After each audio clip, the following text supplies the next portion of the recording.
One everyone! Welcome back to another React video. Today we are reacting to Bricky's All Fractions Re-Explained Part 1. I hope you enjoy. Thank you so much for your patience while I worked on this video. Also, thank you so much for your support. We now reached 1,000 subscribers and we also got YouTube partner. Yay! Thank you, I'm so happy. Some of you asked about the best way to suggest more videos for me to react to.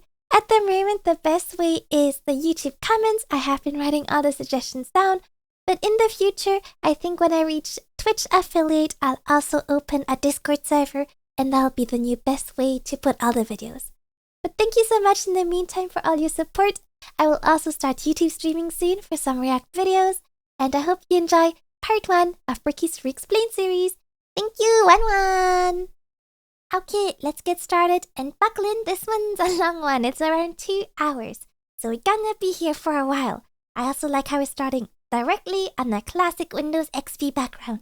Okay, let's go. In the kind brightness of the far past, there was no war. Our galaxy was, for a long time, fairly empty and quiet. The first known species to appear during this time are known only as the Old Ones. We don't know these guys. That traveled across Is he gonna go in like chronological order for this one? With ease and seeded life through the stars. Shortly thereafter, a new species began to arise. The Necron tier. Evolving under the harshness of a devastatingly powerful star, the short-lived and irradiated Necron tier try to find the secret to eternal life and to be freed from their terrible existence. As they expand through the stars, they find the Old Ones and they plead to them to share the secrets of the universe and grant them purchase from their short and painful existence. I do feel like there were other solutions to their problem that weren't immortality. Like, move places maybe, like move out. You know, if you're super rad-headed, maybe just go somewhere else. You're clearly doing that already. The Old Ones respond with a lol and a lamau, and with their immense power, they force them back to their homeworld. What's the worst thing she could say? Filled with rage and hatred, make it their duty to get revenge on the Old Ones. A revenge that would come swiftly as a chance encounter with other gods. I'm glad they're taking rejection so well. Gave them a solution. These other gods were known as the Catan, a race of highly powerful star-consuming entities. Do not fear, young mortals, for we, the Catan, will provide you with the immortality you seek. Come now, won't you shake a poor sinner's hand? Quoted from Mephetron, the Deceiver. Imagine trusting a guy named the Deceiver. I mean, I kind of imagine he wasn't called that at the time.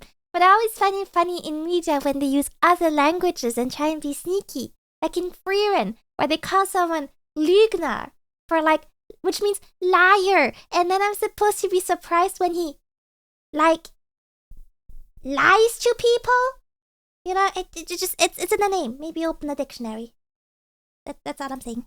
Necron tier accepted the Catan's offer of immortality, but believe it or not, this turned out to be a ruse. What? A trick. The Catan crafted gigantic furnaces and began the process of biotransference. The Necron tier willingly walked line by line into the furnace engines made by gods who devour stars and had their souls consumed instead. The short-lived, irradiated, and cancer-inflicted race of the Necron tier ceased to be, and the immortal, soulless Necrons remained. Now backed by the immense power of the Catan, the Necrons rally against the Old Ones, and the bitter conflict in the stars at this time is known as the War in Heaven. Despite we really jumped straight from not having turbo cancer to wanting to be immortal and ruling the world.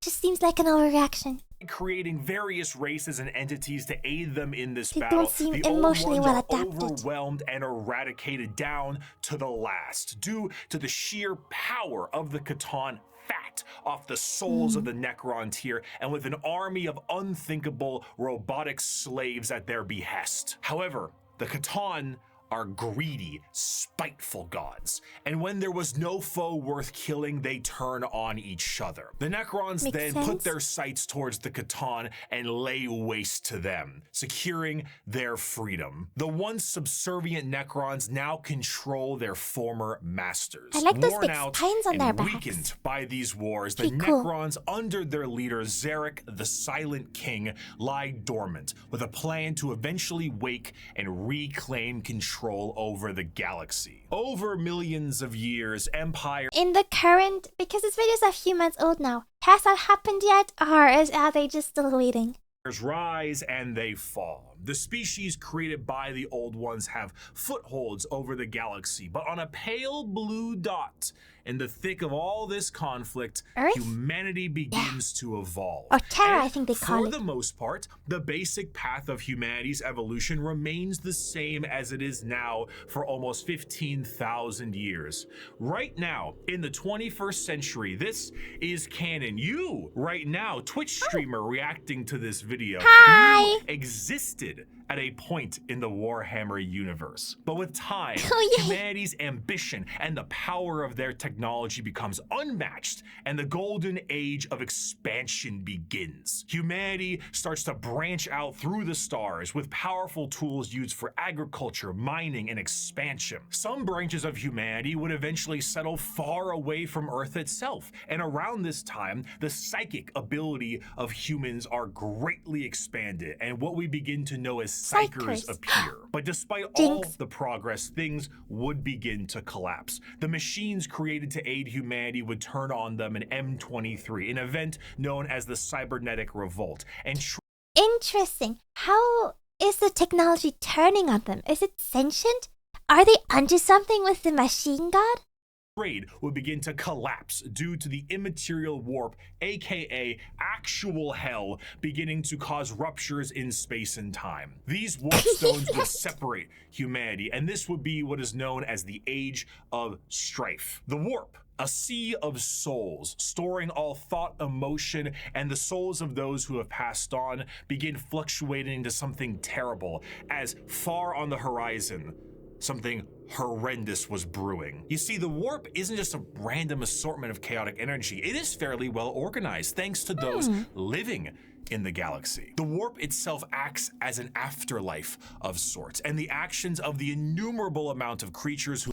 So in the Warhammer universe, I understand this is basically hell, but we also just talked about the war in heaven. Is there an equivalent to heaven, or is it just, you know, you're screwed. If you die, you go to hell. Sucks to be you. Live in the galaxy have manifested a pantheon of organized entities known as the Forces of Chaos. At their helm are three major entities, Khorne, Nurgle, and Tzeentch. However, a fourth one, Slaanesh, was about to be born. And we the don't like ancient Slaanesh. Eldar were one of the first species created by the Old Ones, and due to their clowns still extreme and crack me up. unbridled excess, the birthing of Slaanesh tore a hole in the galaxy and forever split the Eldar into those of the Craft world, who sought to bring their species back together, and those of the Drukhari, who wished to continue what caused the birth of Slaanesh in the... It's a shame they look so cool. I understand they're horrible, but they look really cool. I have a question. So in the comments, you guys explained to me that those chaos gods, you can't actually see them. Like people, they're immaterial. How do they communicate? Like, how do they know that's what the god wants? Is it like, I guess like in the Bible where people are writing about visions they had or dreams, or how do they know? First place. The birthing of this fourth chaos god settled the warp storms of the Immaterium and ended the Age of Strife, but humanity was still fractured. So one man revealed himself and spearheaded an immense attempt to reunite all the fractured pieces of humanity. That man was the Emperor of Mankind. After reclaiming the nearly destroyed Earth... a first name? Is he like John Emperor or something, or is it just... do we not know? The Emperor embarked on the unification wars to unite humanity under the banner of the Imperium of Man. However, due to the very long and devastating impact of the Age of Strife, humanity as we know it is not the same. To reconquer Earth, the Emperor would need more than mere men. Great beings, known as the Thunder Warriors, were recruited by the Emperor to reclaim the Earth with ease. But these warriors are a blunt tool and had, overstayed their welcome. He would need something better, and that solution would be known as the Space Marines. Superhuman soldiers that will have the skill and cunning exponentially greater than the mortal man. These new warriors would be commanded by an elite group of his very own sons known as the Primarchs. Unfortunately though, Daddy didn't charge the baby monitor, and his 18 sons would be stolen by the forces of chaos and scattered across the galaxy. This would begin the Great Crusade. Stolen? Like they just got yoinked from the cradle? A monumental task to take back the stars in the name of humanity and reclaim the lost Primarch sons. However, he would need the fires of industry to make this happen. Looking to the distant cousins of Mars, the Emperor signed a treaty with the technologically irradiated hellscape of the Red Planet and allowed the cult of the machine god, the Mechanicum. Wait, the Red Planet, is that the one that we saw in Astartes, the short film? That like really volcanic looking planet? To supply his crusade. While Space Marines were the tip of the spear, their numbers paled to the vast might of the Imperial Army and Navy, the Astra Militarum, and their seemingly endless numbers make up the bulk of the fighting force for humanity, supplied by the intelligence and prowess of various agents of the Imperium, such as rogue traders and assassins. Due to the lack of connectivity between the worlds, what a society had become over thousands of years became mysterious and varied. Tools once used for harvesting and agriculture now are being used as machines of war in the form of Imperial Knights. Some of these fractures of humanity would even be changed further and become unrecognizable to the average human, with differences in size, skin color, appendages, cat ears, sometimes. Some would go so far to become their own galactic societies, like the miners of the Galactic Core and their immense supercomputers, forming the Leagues of Votan. After an incredible amount of effort and books, the lost sons of the Emperor would be reunited, and the Imperium of Man would be firmly established. This, however, would not last. Be it intentional or accidental, the Emperor would not reveal to his sons the true nature of the galaxy and the terrors of the warp. And this oversight would result in one of the most impactful wars in humanity's history. That seems like one of the most important things to mention to your kids. Favorite son of the Emperor, Horus, would fall to the powers of chaos and turn on his father. This betrayal, this backstabbing, this heresy, this Horus heresy. Wow. No spoilers for you. I'm currently reading the books and there's like a lot of them for me to go through. I'm still on the first one. Would result in a split in the Imperium with devastating consequences. Half of the Emperor's loyal sons would fall to chaos and become the Chaos Space Marines, along with the forces of the Dark Mechanicum and the Chaos Knights. The conflict would result in the absolute obliteration of Horus and the physical death of the Emperor himself. The near-dead body of the Emperor would be placed on the Golden Throne to serve as a beacon of humanity and allow for the continued ability to travel the stars, protected by his most loyal, the Adeptus Custodes. The Imperium would be vulnerable during this age of rebirth, and Terra would find itself under siege by one of the most formidable species in the galaxy. Sorry, he's used both the word Earth and Terra before.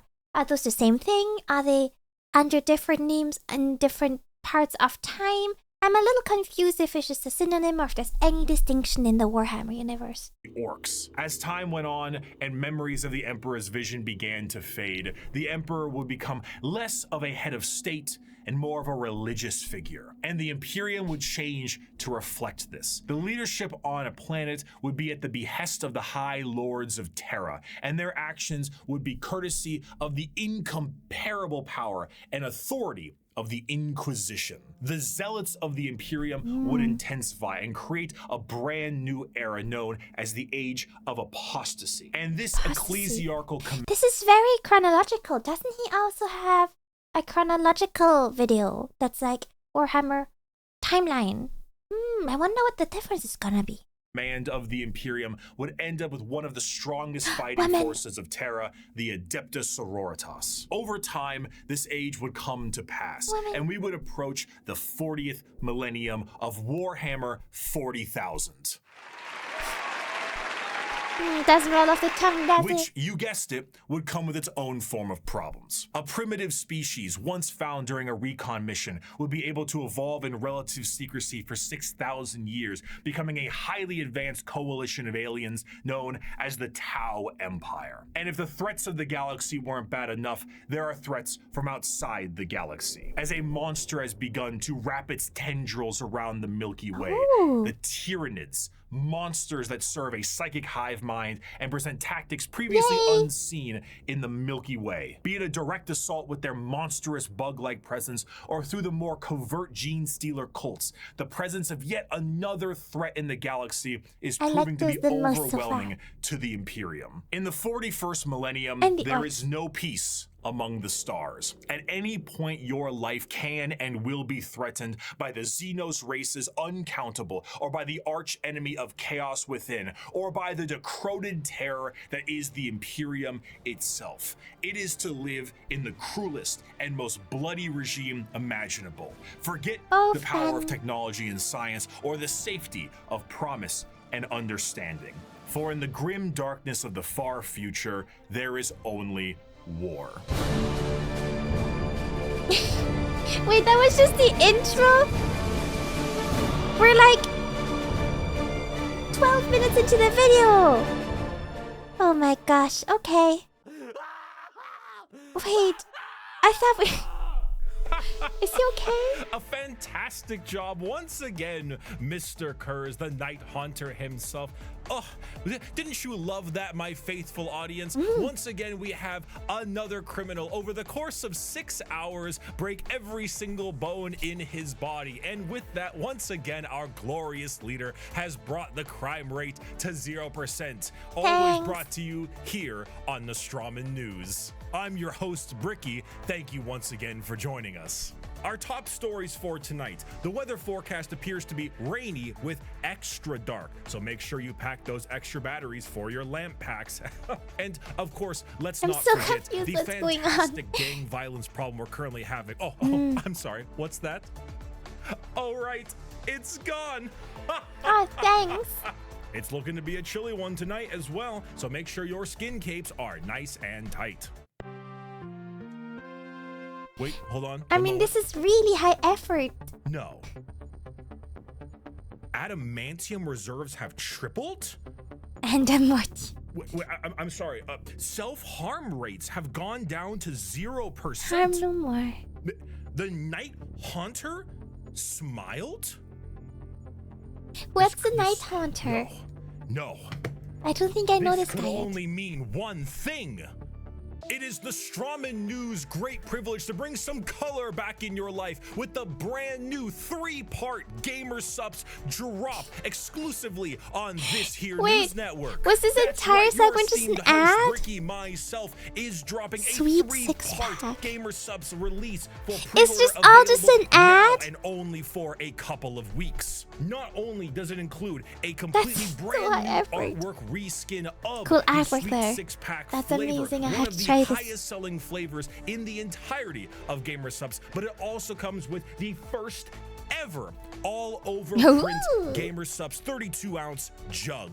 And if that isn't enough for you, if the phenomenal drink and drink holder is not enough for you, we have a desk mat to go along with it. That's right, the Herculean look of the brand new Sweet 6-pack style is here. We're still looking at muscles beyond belief, but this time we're talking taste, we're talking Atlas, we're talking smooth. And if that wasn't enough, I, your co-host specifically, should you pre-order all 3 of these items, will personally hand sign a note for you, thanking I'm you probably for way too supporting late for this this. network. Sorry, All of this Bricky, you can but receive it's really cool. for 10% off if you go down in the description of this video and click the link, or go to gamersubs.com/Bricky and use code Bricky. Save 10% off with code Bricky. Bring some color back into your life and increase production across the board for our glorious leader, the Night Haunter. Thank you, GamerSupps, for sponsoring the So is it Strawman Night News. Haunter? And let's Sorry, I move thought it on was to our Hunter. next scheduled program.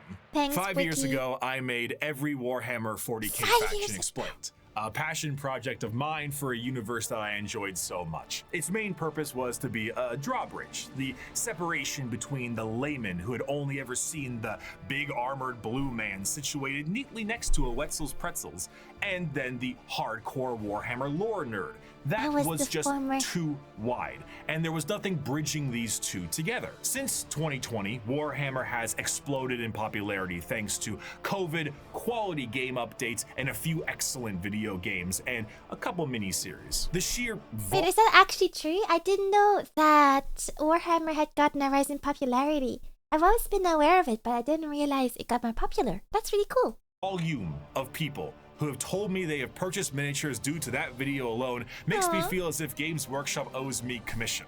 However, that video is incomplete. I was not a casual fan, but I was also not a hardcore lore junkie. In the 5 years since that video's release, multiple channels have sprouted up, and the drawbridge between casual to the obsessed has never been wider or easier to traverse. Even I That's myself true. have been a A lot of the videos that you guys suggested look very in-depth and very specific, and I'm kind of trying to figure out the best order to watch things in. So Bricky is a good starting point, but it's hard to find a video or like the right videos to watch to educate myself so I can understand the more nuanced and very detailed stories about, for example, specific characters, you know? part of Adeptus Ridiculous, a podcast teaching lore in a much simpler and condensed form. Needless to say, I've learned a lot. Warhammer is so much more And you guys than did just suggest Space the Man Shoots podcast. Big Thank Gun. you. It has also grown substantially from its origins, being a Warhammer Fantasy spin-off just in space. Now, it is a black library filled with immensely deep characters, difficult themes, and even some tear-jerking stories. It is a backdrop for a million stories over a million worlds, and I did not what's see this its game? true That depth looks in cool. 2020. But now, I'd like to share what I've learned. We It just looks like had an a XCOM brief type summary game. of the world and each faction that takes place during it. And we did that because to truly understand each faction, we must understand what makes them the way they are. And to do so, we need to begin in chronological order, discussing their origins, their culture, their powers, and of course, what makes them oh so grimdark. So let's begin with the group that started it all and sing praise to the Infinite Empire. I really appreciate how high effort his videos are. He clearly cares a lot. As They're very mentioned fun to before, watch. the Necron tier were the original form of the Necrons, an alien race far away from us that lived short, painful lives due to the irradiation of their star. Normally, this would manifest as like a sort of cancer, a space cancer of sorts. The Necrons are very much inspired by the ancient Egyptian aesthetic, but unlike the windswept dunes commonly associated with it, the irradiated hellscape the Necron tier endured was far from picturesque. This also translates into their hierarchy. They are a race of nobles and peasants. Most of the peasants would Interesting. often live for their very short amount of time, only a couple of decades, while the nobles tended to have better care and would live a little bit longer, but still far less than the average lifespan of a human, even today in the 21st century. The leader of the Necrons was Zarek, the Silent King. He was the one who took the deal with the Catan and the Deceiver. Of course, he wasn't aware of the fact that they were known as the Deceiver at the time, but the whole species was blinded by hate after being debased by the Old Ones on their quest to cure their illness. The sheer pain that underwent the Necron race can't be understated, as their fear was manic. The Catan are I mean, we also know, just in general, cancer sucks, so I don't blame them. of course gods that eat stars, and when the leader of your species tells you to march into the gigantic green furnaces to ascend to immortality, you march. The scenes from these are long lines of both the peasantry and nobles clutching their loved ones in a frantic act to save their own lives. Many of them already inflicted in the late stages of the space cancer, some of them crawling into the biotransference furnaces, trying to outrace death itself, without realizing death was the one who made these to begin with. What came out the other side was a soulless husk. And I say that literally. A soul is not an abstract concept like it is in our world, an immaterial version of oneself discussed and debated in religion and philosophy. No, in Warhammer, a soul is a real, tangible item of oneself.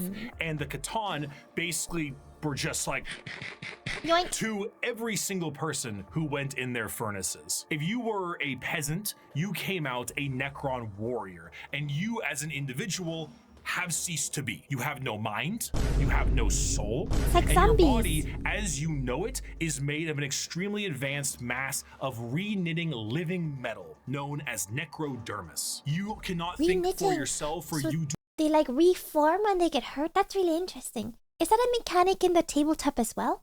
Not have a brain to think with. All you do now is await protocols from your overlords, which are the nobles who came out of the furnaces with their minds intact. Not their souls, mind you, because, but their minds. Wait, what does that mean for them to not have a soul but have their mind? How does that manifest in a person in this world? Are very much intact. These nobles now have command protocols. How would I know? They are able to command all of their peasantry and do with them whatever they wish. Zarek, the Silent King, is the most advanced of all the Necrons, a perfect metallic version of himself with incredible power and intelligence. His strength allowed him to lead the undead and the unthinking armies of the Necrons to battle against the Catan when they were at their weakest due to their incessant infighting, and then win back their freedom.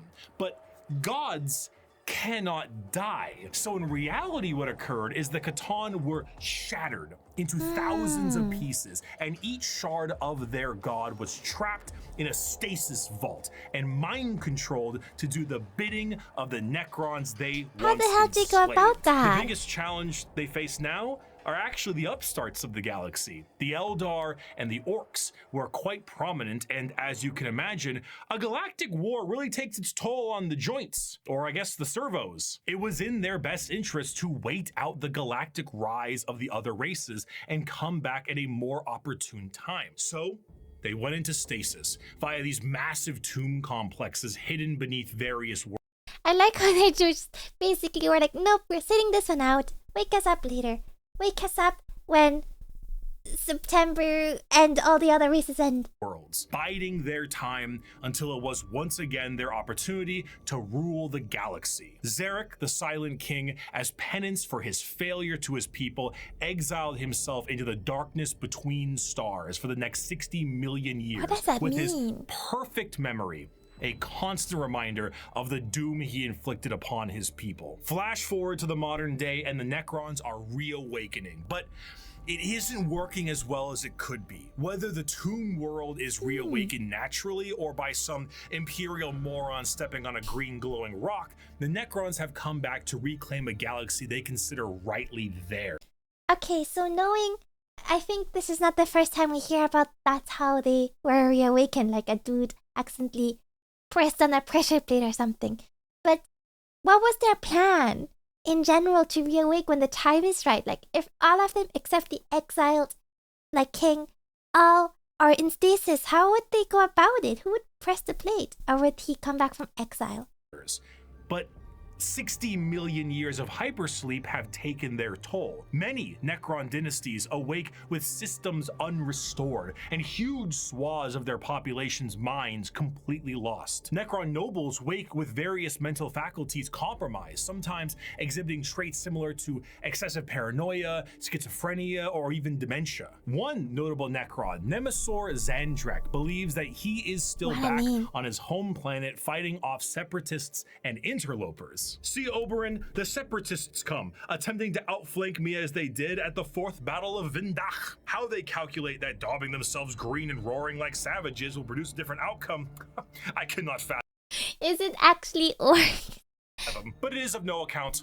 Ready, my legions. Another glorious victory shall soon be Oh, ours. he's like Other crazy, individuals, such crazy. as the esteemed Imhotep the Stormlord, seek to usurp the newly returned Silent King for rightful Oh, he's ruler back, over the okay. Necron race, believing his time has come to an end. While scientists and archaeologists like Trazen the Infinite and Orikin the Diviner spend thousands of years bickering over artifacts and petty squabbles. Truly, the Necrons are a faction of unthinkable, unimaginable power, held back entirely by their own hubris and 60 million years of stasis. It is a species that does not know of time, only of the ravages brought by it. A pharaoh of a dynasty may just be as frightened to awake completely mad as they are to be assassinated while they sleep. Thousands of years pass in an instant. There is a play, like an opera Hi, play, cat. a retelling of the War in Heaven in the Necron culture that takes 40 Wait, is that this like really old Harry Potter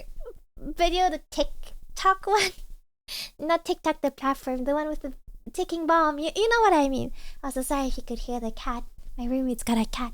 years to witness, because why leave? You have no need to eat or vacate your bowels. You are immortal, but you are soulless. Despite the Necrons' incredible technology, their mastery over time, reality itself, despite all of this, they still are missing a soul. And therein lies the biggest struggle. Most Are they Necrons gonna look to get more conquest the souls? galaxy, kill the interlopers like the humans, How'd you Eldar, go about orcs that? scrape at a fraction of their power. But the end goal for many, including Zarek himself, is to return the souls to their bodies, to That's gonna be a problem. Haven't they been munched on? undo the horrible fate he cast upon them. This is not the interest of all. Many simply wish to rule their dynasty with an iron fist and kill all they consider unworthy. But to many others, it is to Sounds undo way more the straightforward. decision that doomed them all. Before they can do that, there is a pest that needs exterminating. That is the fundamental understanding of the Necrons. They are so hyper advanced that their Makes science sense. borders on magic. They play with the fundamental aspects of reality and time. Their mastery of the physical galaxy is the strongest in the universe. Their weapons reduce people to the barest molecules, and they have devices capable of causing stars to supernova. They are unfathomably difficult to kill. As That's if you do insane. fell one of their How do you number, beat the that? living metal reknits itself, and the reanimation protocols allow it to come back alive once again. They're masters of teleportation, and often killing a Necron fully will just have its consciousness translated That sounds insane on the tabletop. What the heck? located back to their tomb world to await reassembly. Normally they utilize large phalanxes of warriors and honorary combats, but some of them have fallen to various mind viruses. The destroyer cults are hell-bent on killing anything and everyone that lives with an overwhelming force. And then there's the flayed Straightforward. ones. Necrons cursed with I have no mouth and I must scream, a panic attack virus, as the last laugh of Landogo, the Flayer Catan. They were given mental health issues. Slowly losing If it their wasn't minds, bad enough. they strip apart their foes and adorn their bodies with the skin of their enemies, trying to better return to their old feelings of flesh What and if blood. you kill The someone who Necrons doesn't have are flesh? a degraded version of their mighty empire, and still one of the biggest threats in the galaxy. The only thing keeping them at bay currently is their awakening sickness and their infighting with no care to the timeline. But they are coming. And slowly, they plan to Yeah, rid this what if galaxy they of the figure their vermin shit that out? Oh, inhabit I it. shouldn't My swear. people shackled the stars and broke mortality when the species you sprang from had barely left the slime pools it spawned in. Our wars burned reality, and the dominion of our kings is without limit. The ground you tread on is not yours, it is ours. The War in Heaven was a pleasant catastrophic people. time for the galaxy, and as stated in the above quote, burned reality. Of course, souls exist in Warhammer, and in the case of the Necron tier, they were consumed Does everything in Warhammer have a soul? Like, do the What were they called? The insect ones. No. Oh, I guess they're in a different video. Do the insect, like the orcs, also all have souls? By the star gods. This begs the question, however, if you Does were Slanesh to have a pass soul? on, expire, as one might put it, Do where I would have your a soul? soul go? The answer to this is the warp. In Warhammer, a soul is real.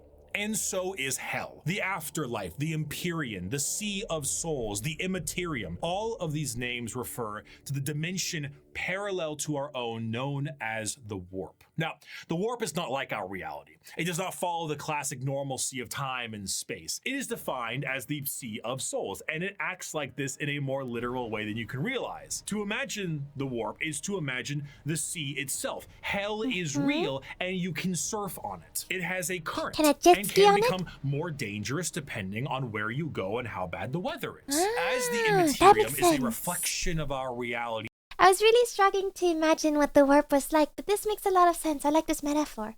and of our souls, all thoughts, all emotions, all feeling that goes with a soul is passed on into the warp. If an entire planet decides it's going to engage in a blood-fueled rampage of murder and gore, then the warp around that planet will be affected in a similar manner. It's not something that you can see. It is a parallel, not perpendicular dimension.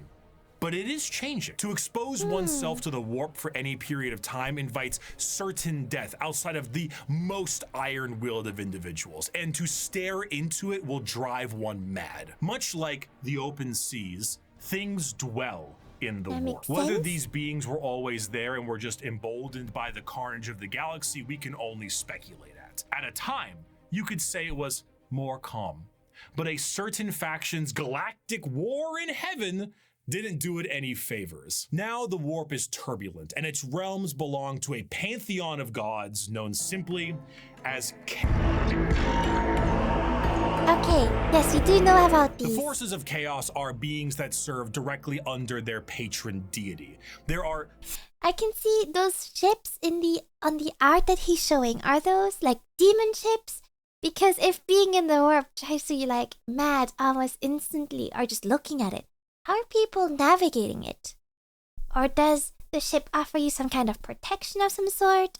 4 current gods of chaos at the moment: Khorne, Tzeentch, Nurgle, and Slanesh. Each of them represent various facets of and emotions of sentient species and play a great game against one another for total control over their realms. Interestingly enough, while their disciples have physical forms we can understand, the chaos gods do not have a physical visual that you can That's what perceive in you reality. guys told So me. while there are tons of fantastic fan art, we do not know what they truly look like, though they are conveniently color-coded. Khorne is the god of blood and murder, I guess they're like carnage, and concepts. slaughter. He is the one who is most powered by the wholesale killing of any living thing. For Khorne And he cares must be not having a from great where the time. blood flows. With a sacred number of 8, he is the lord of all things involving killing and blood and gore. The champions are extremely strong as well, with monumental muscles and extremely large weapons. A true analog to Khorne would be his greater demon, the Bloodthirster, an The enormous, Bloodthirster. muscle-bound flying devil with an axe so large it splits tanks in a single swing. They move He looks into really battle cool. with armor of brass adorned by the skulls of their foes and pools of freshly spilt blood. This may appear to be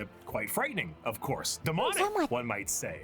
But in the world of chaos, all emotions feed one of these gods in one way or another. If you were to define Khorne with single words, you would use blood, carnage, murder, skulls. But you'd be missing out on important ones like strength, honor, prowess, courage, and skill. Khorne is not just about the wholesale slaughter of people. I mean, it really sounds like being Khorne is great in this universe. There's a lot of all of his saying, you know, of all of that stuff in the universe happening right there.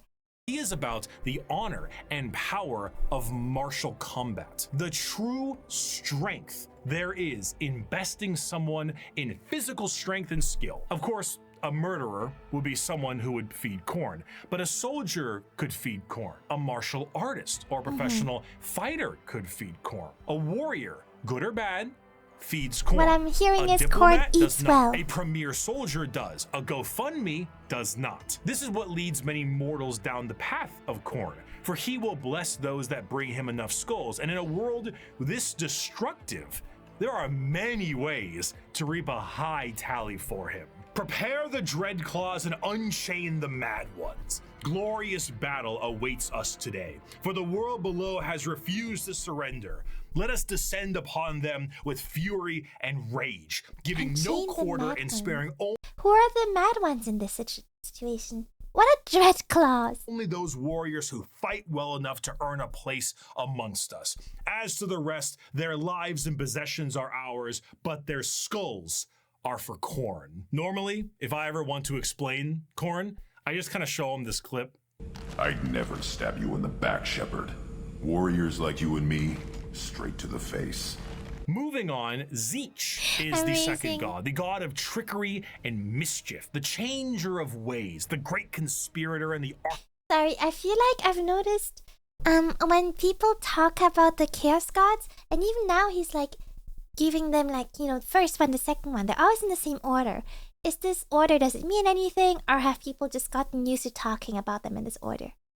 Or does it mean anything that, you know, Corn's the first one and he's the second one, etc.? architect of fate. With a sacred number of 9, Tzeentch is truly the god of change. So what are those in all sacred of numbers its forms, about? but there is an obvious undercurrent of mischief and cunning. Tzeentch is such a liar that his pants have gone thermonuclear. Oh my god, what is this video? His favorite pastime is asking questions that have no answers while simultaneously making up answers on the spot to a question he didn't ask. Have you ever had a dream that you Have you guys actually seen the background to this specific clip? I saw the kid who's now an adult. He talked about it and he thought he was really like acting, and he had really prepared his speech for this, and it then didn't get used in the film, and it was put in the bloopers, and everyone was laughing, and it really hurt his feelings because he thought he was making perfect sense. It's really cute.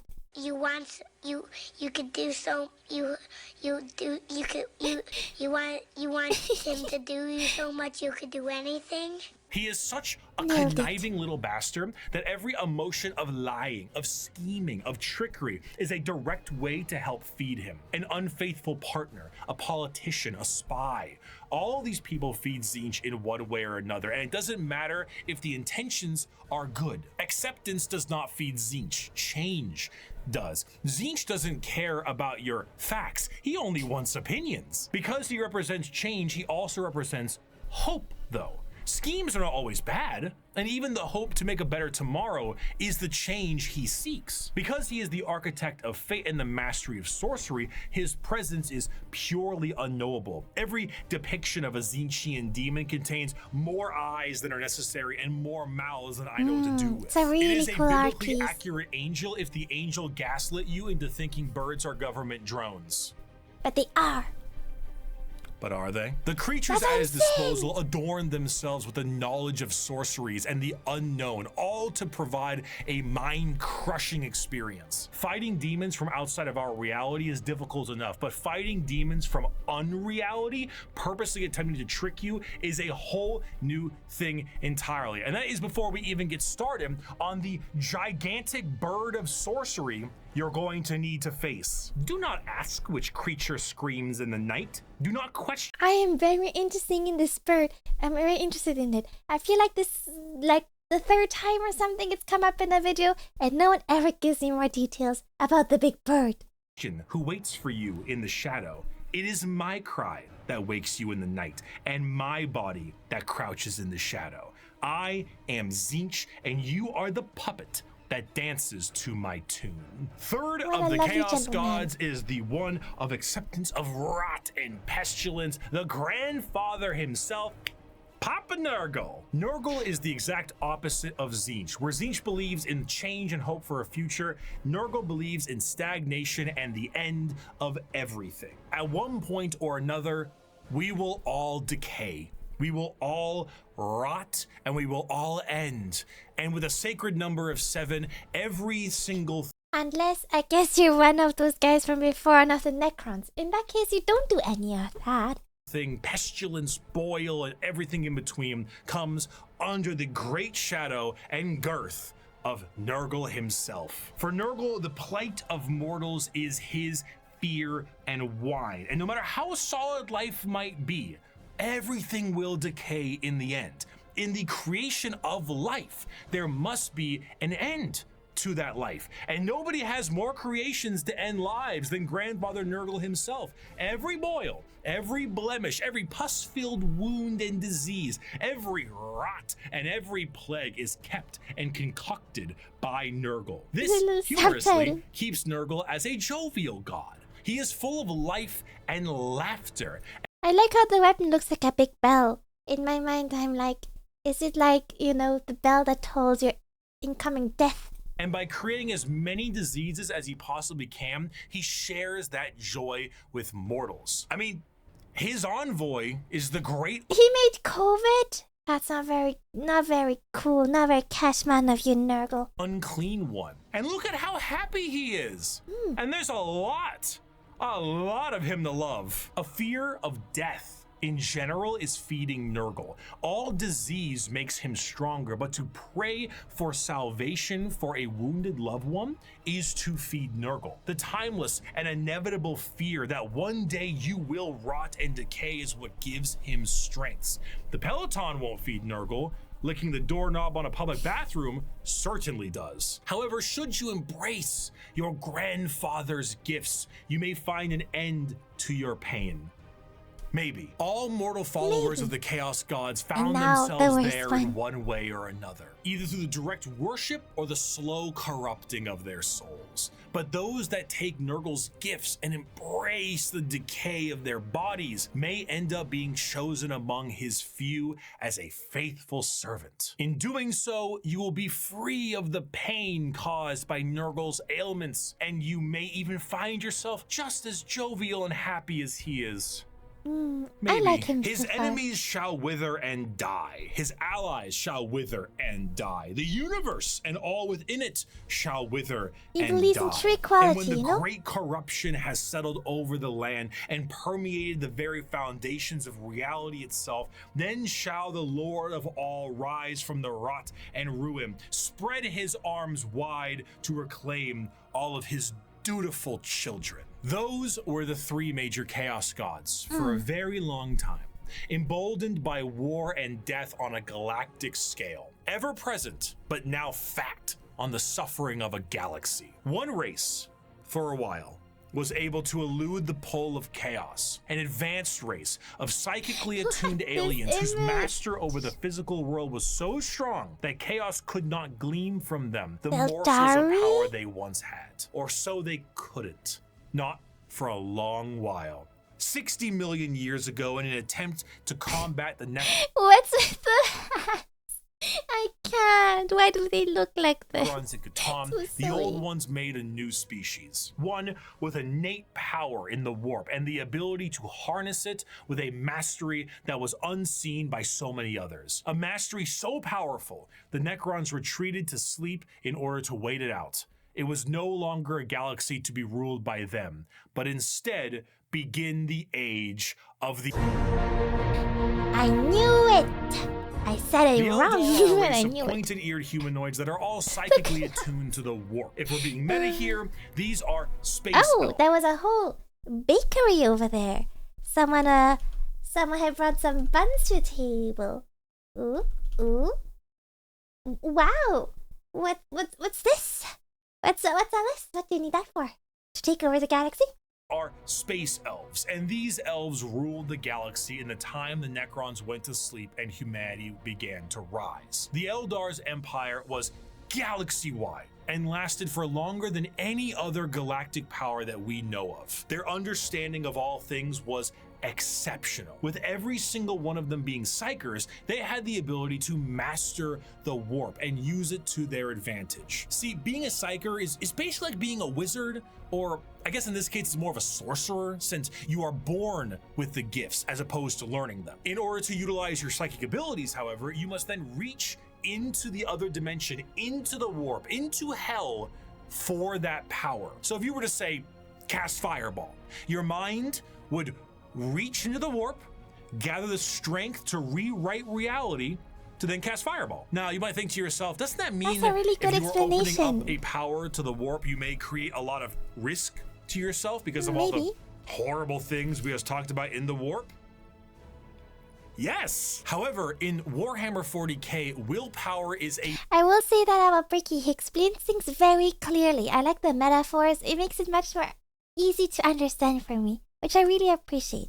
real, tangible thing, in the sense that in its own right, it can be weaponized. Being strong of will means being strong of soul, and being strong of soul means you can resist the pull of the warp that much more. A more inexperienced psyker opens up a hole into the warp that is Ooh, what's large, this? and that hole widens to get more power, allowing evil things to get in. A powerful psyker is able to open a very small hole, but with immense force to get the same amount of power with less risk. The Eldar are master psychers. Every single one of them can call upon the warp, and over millions of years they have perfected it so much so that they can weave structures out of it. In some species in the galaxy, they utilize the warp itself for interstellar travel. The Eldar ain't having any of that noise. How about we utilize a fancy alternative mode of travel that is substantially safer than the old ones created, called the webway? What about dying? Miss me with that. We no No longer thanks. age. And if we do, we can just be reborn like that. Food, water, materials, we make things out of distilled warp essence itself. We sing unreality into cathedrals to dine in. What I can see why they went into truly stasis. could the Don't wanna- Eldari don't Empire miss a thought. possibly fear? Our guest Bricky. The Eldari Empire's biggest fear was themselves, with a society so perfect they wanted for naught, and this led them down dark and dangerous paths. When the base functions of society are no longer a problem for you, you When you get too bored, you turn to sexual degeneracy. Everyone knows this.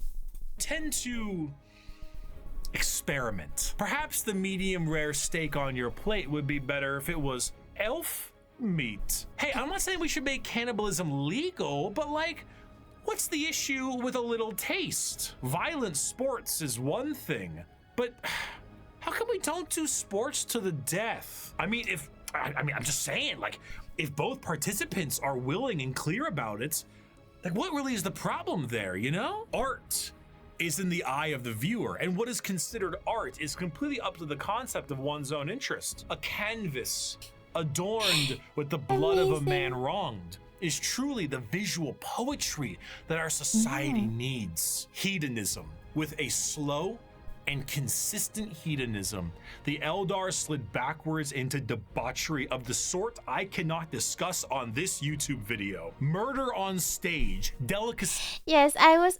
Is that dear Evan Hansen? I was saying in my previous video that I felt like they weren't too bad, and people were telling me no, it's just that he can't say this stuff on YouTube, which fair enough. And drugs distilled from one another. But the why trade of Gary slaves and Hansen? I'm so concubines, confused and by that. Much worse. The Eldar physiology has That's their worse? emotions heightened, Music or and they theater? can feel more than a human does. So while it can provide lows of pure despair, it can also provide greater highs than you have ever known. And swinging between the two of them was the Eldar game. The warp took notice of this heavily, and it began to react. On a galactic scale, the debauchery and the hedonism of the Eldar race caused levels of warp storm so pronounced and so volatile that it cut off interstellar travel for all those who used it. Communications between planets was removed, and a nightmarish era of old night began. This continued for thousands of years, hundreds of thousands of years. The Eldar all but removed from the problems being caused as they entered heights of more and more ecstasy. Wait, what year is They it then? needed more and more and more. Nothing was ever enough. More murder, Ricky, it's too more crunchy, my torture. poor It's eyes. art, it's delicacies, it's life. This silence offends Slanesh. Wait. I knew it. Slaanesh, the Prince of Pleasure, she who thirsts, the god of unspeakable excess, is our 4th Chaos God with the sacred number of 6 adorning their title. Slaanesh is a bit of a tricky one because with our other 3 Chaos Gods, there was a certain understanding of human emotions and desires. But for Slaanesh, that desire is how they get their by power. the way, is The so words cool. to be used would be decadence, pleasure, perfection, passion, excess, and many others. The pursuit of more, the want to do more, experience more, become more. That's what gives Slaanesh their gifts. A lot of people believe that Slaanesh is something that originates with sex. Specifically, and it makes sense why they assume that. The visuals of Slaanesh patrons are all very lithe and sexual, but they are also intentionally androgynous to appear attractive to a variety of intrigues. However, to So think I'm not gay, but I'm Swedish. Oh my god. Slaanesh specifically derives from sex would be mistaken. While it is true that a lot of humanity's actions can relate to getting laid, and Slaanesh is the dark prince of desire, it's more on the lines of feeling an excess of an emotion. It is excessive touch and scent and desire, and a lot of that has to do with sex. That's why it looks like sex. So like a lush? But it's more than just that. A patron of the arts may feed Slaanesh, one that aspires to become the perfect chef or master of their craft, and the sheer pursuit of that alone will feed Slaanesh. Oh no, I actually feel like maybe I'm oh sorry Bricky, that's a bad still frame for me to leave you on.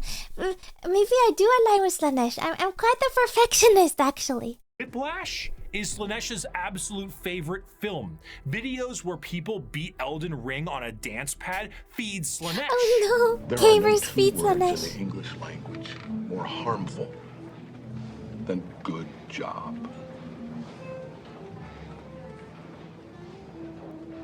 But is there a line? No, man, no. This also moves into the concept of feeling. Sensation is a majorly Slaanesh-coded thing. It might start off feeling good, but then you get to play around a little bit, you know? You play with a little bit of pain. Light pain might not be enough, so you might want more. Or inflicting the pain could be your jam. Music can increase to volumes that may hurt your ears, and even then that might not be enough. More. You must have more. Many of the disciples of Slaanesh carry a demonic form in their lithe grace. The Keeper of Secrets is his chosen envoy, and their movements are a blur of dance and pain with an aura all the more fatal. They dance and sing, but there's always a form of malice behind every action they take. They look really cool. But what's with this creature with the long tongue? What is that? Right before the demonic entity can crush you in that What grip. that tongue Slaanesh's do? palace has 6 layers surrounding it, and one of them is the excess of gluttony, where the participant finds themselves in a beautiful banquet full of the most delicious foods imaginable. Tables of delicacies and rivers of wine tempt the user to such a degree that they cannot stop stuffing their face, unaware that the things they are eating are very vaguely familiar meat. If one does not see themselves drowning in the river of wine, they may soon fill their bodies up so much that they cease to function and fall over, becoming part of the banquet themselves. That is one of these 6 layers of Slaanesh's I would fall palace. for that. This I'm a bit of a was the glutton. ecstasy that the Eldar civilization indulged in for millennia, and did so at a monumental scale that they created funny they're also God skinny from. then. Find pleasure in every moment. Indulge in every whim. Let lesser races feel the burden of their crude lives. We are beyond such concerns or worries. Every power is ours to use. Every sensation ours to experience. We are truly masters of the galaxy, and all others exist only to satisfy our curiosities. We have earned our position of power. Let us forever taste the fruits of such achievement. Time itself is ours to command. At least they're humble. We are eternal. The gang goose. What? Oh, I shouldn't have read that. With the birth of Slaanesh, the Eldari Empire ceased to be. A catastrophic event so horrible that the warp ripped a hole permanently in our reality, a fissure forever known as the Eye of Terror. With the sudden inhalation of this god's largest breath, the Eldari souls are a currency to be now collected by she who thirsts. Trillions. What is it about things in this world loving to eat souls? They're just chomping down on them like it's breakfast all the time. Of Eldar died in an instant. Slaanesh gorging on their souls to satisfy his palate. 99.9% of their entire species died, and the rest are doomed to a fate worse than death. For Slaanesh now stakes a claim on each and every Eldar soul. From the moment they pass on, an eternity of torment awaits them. The remaining Eldar... So he did say something like how the Eldars can reincarnate. They're actually not mortal. So I guess Slaanesh is messing with that. The moment you die, you can't reincarnate anymore, and Slaanesh just claims your soul. Is that how it works? Devote their entire lives to stopping this eventuality. Their dying race so devoted to saving themselves from the Dark Prince, and in doing so, have found very creative ways. In the modern world of Warhammer, the craft world Eldar are the main force of Eldar in the galaxy and represent the elf style that many... I just realized the subtitles turned off. What the heck? Okay. You think of when you think elves in space. Fantasy elves in space, not those elves. Aww. We'll get to them. A craft world is a monumentally large starship, the size of a continent, that acts as a form of flotilla. During the highest... Wait, I realized they were big. I didn't realize they were continent big? How does that work? How does that take off? Or I guess maybe they just never land and they are just always floating around in space? Reaches of hedonism, many Eldar saw the demonic writing on the wall and began to try and seek asylum from their own debauchery. Those Eldar left on monumental craft worlds into the far reaches of the galaxy and saved themselves from Slaanesh's awakening. The main thing the craft world Eldar seek is to temper their minds and bodies in a way that will never allow them to slide back into their old ways. The representation they carry is that of a more feudal Japanese motif. Eldar follow paths as they age, the path of the warrior, the seer, the poet, the diplomat, the bone singer, and so on. These paths are a strict code of conduct to hone the heightened Eldar psychology down a school of thought and action. And if it sounds a hell of a lot like Bushido, I wonder how those paths align with jobs or roles in society. Well, you're damn right. Here's a medal and a soul stone. Don't lose it or an eternity of torment awaits you. Going through these paths will allow you to take up not just a role in Eldar society, but keep your mind clear from the past worries that plague them. Every I wonder how that Eldar is said works. to be a psyker. However, very few of them actually utilize their psychic powers for fear of tempting she who thirsts. A large amount of emphasis is also put on ancestors of the Eldar and learning from them the farther you go down a path. This can sometimes be seen by the large variety of jewels adoring the armor of Eldar. Those are called soul stones, the biggest middle finger to Slaanesh they can think of. See, when an Eldar dies, these stones act as a backup, and instead of their souls going to Slaanesh, they are then trapped and stored in this little stone. It's like carrying a USB stick around with me around my neck, and in case I die, my soul goes to the USB stick instead of hell. I mean, hey, that sounds convenient. So when the Eldar say they commune with their ancestors, they mean so very literally, as the spirit and soul of generations before them are stored here. Often larger structures may contain vast amounts of soul stones, such as the Infinity Circuit in the craft world itself, allowing the souls of the dead to help power their enormous starship. The young do not desire the discipline of the path, but rather their curiosity drives them to try every fruit from the tree. Thus, it is that so many take the path of wandering or the path of damnation in their first years of adulthood. And so, the great tragedy of our kind is played out again and again as the number of our people shrink from generation to generation. These paths, when completed, allow an Eldar to move to the next one, then the next one. However, since this is the grim darkness of the world, many of these paths rely on combat. The Eldar actually had gods at one point. Cain, Vol, Isha, Azaryan, and so on. Okay, I am worried about the jar. I think this is the first time I hear about their gods. I didn't know they had any. I would be interested in learning more about them.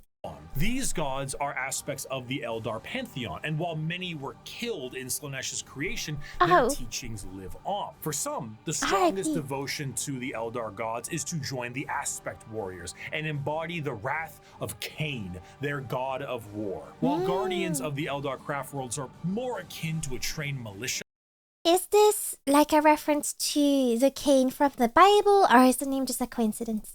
The Aspect Warriors embody a particular variant of the path. Each are led by a Phoenix Lord, a name passed down from generations and embodying the souls of prior Phoenix Lords with each new one.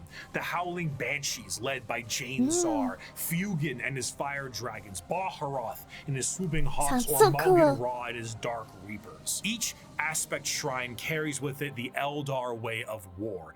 Fast, hard-hitting, and incredibly tricksy, for they do not have the numbers to fight in any other way. The Craft World Eldar show how mangled it's like the opposite of the Emperor of Man, who just has so many that they send. An empire can be by their own actions. They once ruled the galaxy in an honest, non-hyperbolic way, but in the end, they were bested by themselves, and their most prominent remnants are forced to drift aimlessly through the galaxy, trying to save their species from extinction and resist the temptations of she who thirsts. But for some, the party, it's just beginning. Deep within the webway I like is the city of Kamara.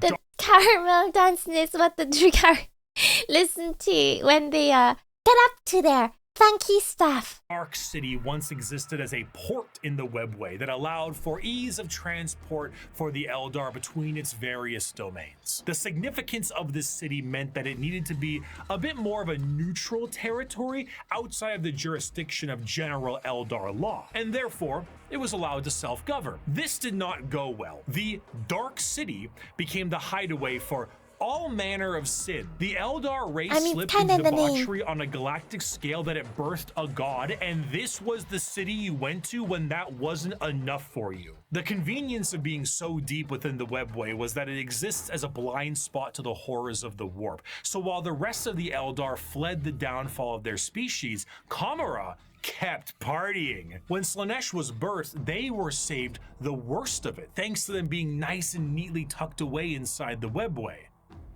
But only somewhat. The Dark Prince did not have a grip around their soul, but the tiniest pinky finger, and they were still pulling. But due to their excess hedonism, they found a solution to this problem. If they tormented others, they could temporarily rejuvenate their souls and continue to cheat their inevitable death by placating the Prince of Pleasure. And if they kept this up on the regular, they could effectively become immortal. It low-key, it just kind of sounds like they're up to their horrible parties, and Slaanesh is like, okay guys, it's time now. Sees whatever debauchery they're up to and goes, you know what guys, never mind, I'll leave you guys to it. I want no part in whatever you guys are doing. The Drukhari were born. Unlike the more stoic elves you see in works of fiction, the Drukhari themselves exist as a sort of analog of the more grim and fiendish elves you find in Norse and European mythology. The Drukhari are soul vampires, but the more basic means to feed are hardly enough to keep them going. This desire to feed is known as the thirst, and to quench it effectively, they have mastered the art of biotechnology and dark sciences to really juice themselves up on the crispy soul sprite from the vending machine called the Galaxy. The majority of Now seems like I appreciate his creativity in finding synonyms for the horrible stuff they get up to. It just seems like a bit of an understatement. Drukhari act as pirates and raiders and slavers. They go into our physical reality and drag people back to Kamara to commit atrocities that go beyond any imaginative torture a human can think of. And anything that he can say on YouTube without losing his channel. The Drukhari are organized in various groups throughout the Dark City to accomplish this in a more organized and extremely brutal way. The Cabals act as the main warriors of the city, led by their Archons. Witches and Succubi act as entertainment for Kamara in gladiatorial arenas. And the flesh-crafting homunculus keep the Drukhari alive and discover ever increasingly more painful ways to torment their ever increasingly large supply of slaves they are brought. The Dark Eldar see the other inhabitants of the galaxy as little more than cattle, livestock that can be brought to bay or slaughtered at any time. Their fodder, that explains however, a lot. is not meat and muscle, but the anguish and despair of the weak. The Dark Eldar do indeed drink blood, but also tears, and most sustaining of all, the raw essence of pain they wring out of their captives. I wonder the what that truth would taste of the like matter as a is that drink. Drukhari sustain themselves on the suffering of others, not just morally, but physically. Kamara is a city rife with backstabbing schemes and murder. It is the worst back alleys of the worst ghettos at the best of times. You know, in retrospect, when you put that,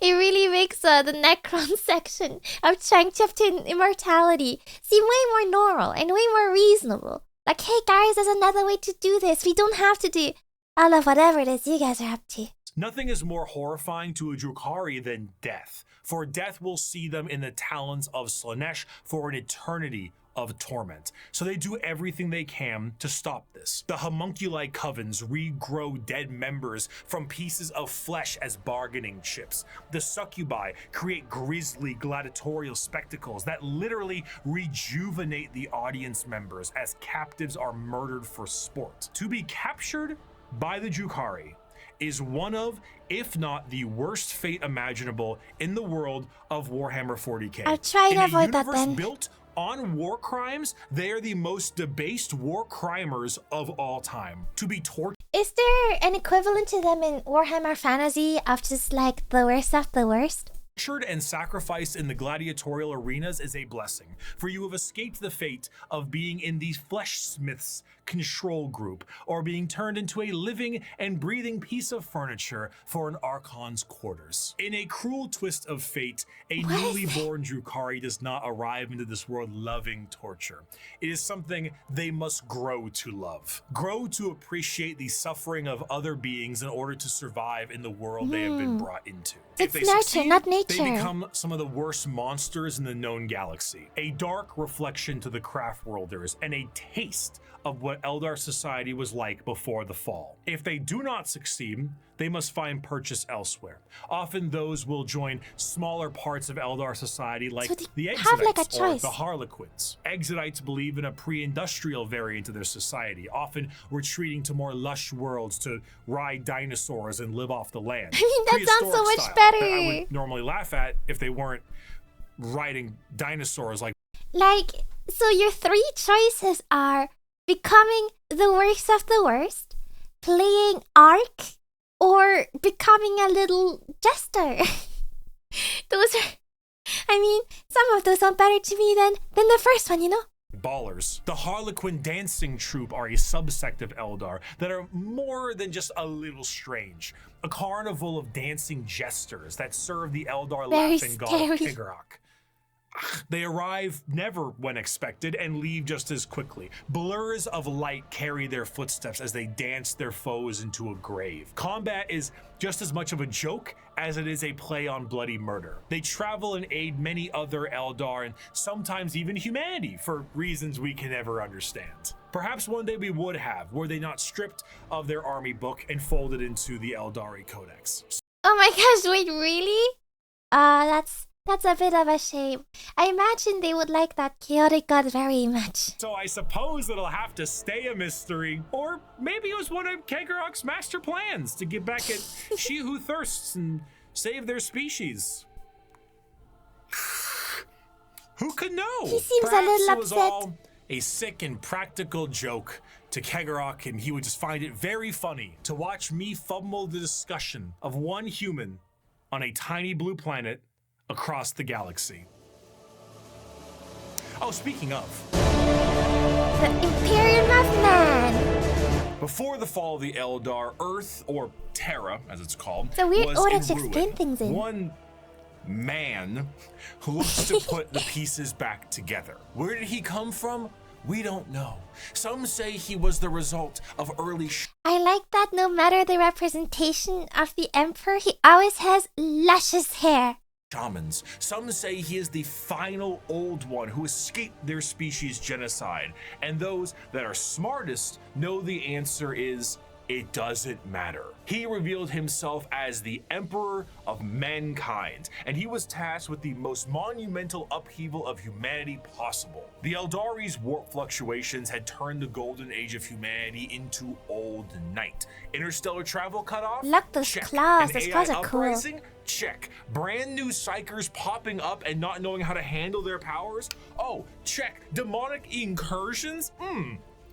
Check. Thousands of years this occurred, and now the Emperor of Mankind showed himself to put the pieces back together. Unifying Terra under his rule, the Emperor Does he just, founded like, the show up? Imperium Where did he of come from? Man and ruled it with Where an does he go? iron fist. He was the supreme leader, go? and nothing could stand against him. He wished to remove mankind from the yoke of its former failures, and he knew he would be the best leader they could have because he was right. AI banned, religion banned. You did as the Emperor told you, or his Thunder Warriors would put you in your place. That place often being a grave. Now, Terra was thriving, but humanity needed to reclaim its long-lost brethren scattered across the stars.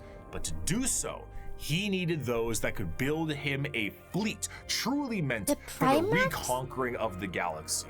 And so he turned his attention to the red planet of Mars. I like the Adeptus Mechanicus. Mars- Whenever you guys ask me my favorite faction, I always say I like the orcs and I like the the insects. But actually, I like those guys too. They make a lot of sense to me. And Terra were close allies long before the Unification Wars. Mars was the Whatever's first happened with world that terraformed by Frankenstein's monster humanity, though here. and became what would ultimately be the first hive world, an epicenter for industry and technology. The Age of Strife did not treat the red that looks planet cool. kindly, however. Mars was cut off from Terra during this time, and the warp storms that ravaged the planet turned it into an absolute nuclear hellscape. Those who were on the surface were turned into your run-of-the-mill mutant if they even survived the bombings they inflicted on themselves, but others were lucky enough to escape Ooh. beneath the red sands in powerful fallout shelters. These became their generational habitats, but this resulted in extreme reliance on technology and those who could use it. They began to view the technology keeping them alive less as a technological advancement and more of a divine intervention, with those skilled in it as priests. The Where is this Martians began footage to from? worship the power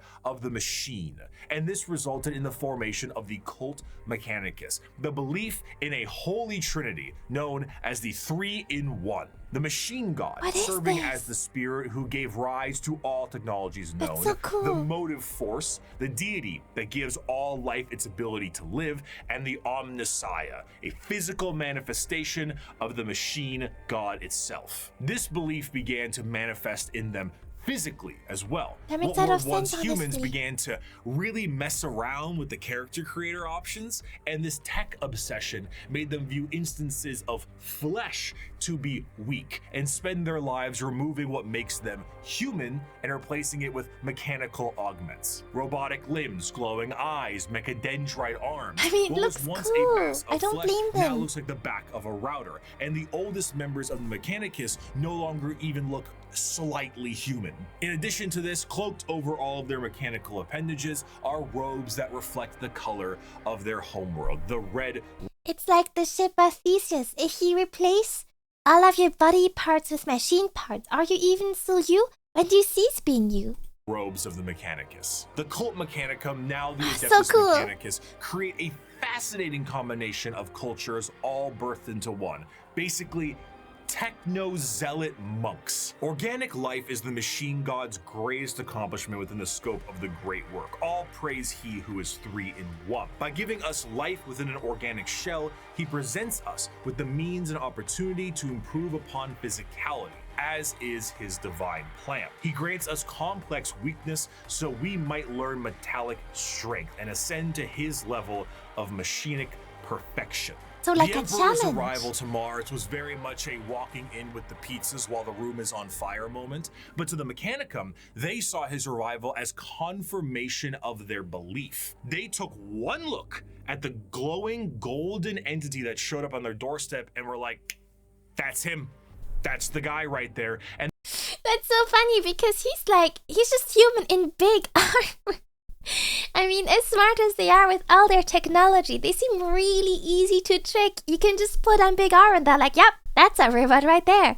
They would fail the CAPTCHA. they immediately accepted him as the Omnissiah, obviously showing up and being called Machine Jesus shortly after wiping out all instances of non-Machine Jesus a little bit beforehand is an instance of capital H heresy, but the Emperor saw the bigger picture. Were they strange with how they rubbed unguents on themselves, burned incense, and prayed to machines for them to work? Sure, but that's a lot of production right there. So the Emperor devised the Treaty of Olympus Mons, a unifying agreement between Terra and Mars, and this union would be permanently etched into the Aquila of the Imperium as the two-headed eagle. One head for Terra, the other for Mars. The forces of the Emperor would be supplied with all the technology and weapons they needed to reunite the scattered remnants of humanity under one banner, and the Mechanicum of Mars would be able to keep doing what they were doing religiously and scientifically so long as they kept up their tithes. This tithe meant total quality control over all technology in the Imperium. Is it a big spaceship? AdMech take care of that. Tanks? AdMech take care of that. The literal bullets in a gun? You guessed it. But unlike the factories of today, the forge worlds of Mars and the creations of the Mechanicum are a bit of a different experience altogether. Instead of a factory on a random given world, the entire...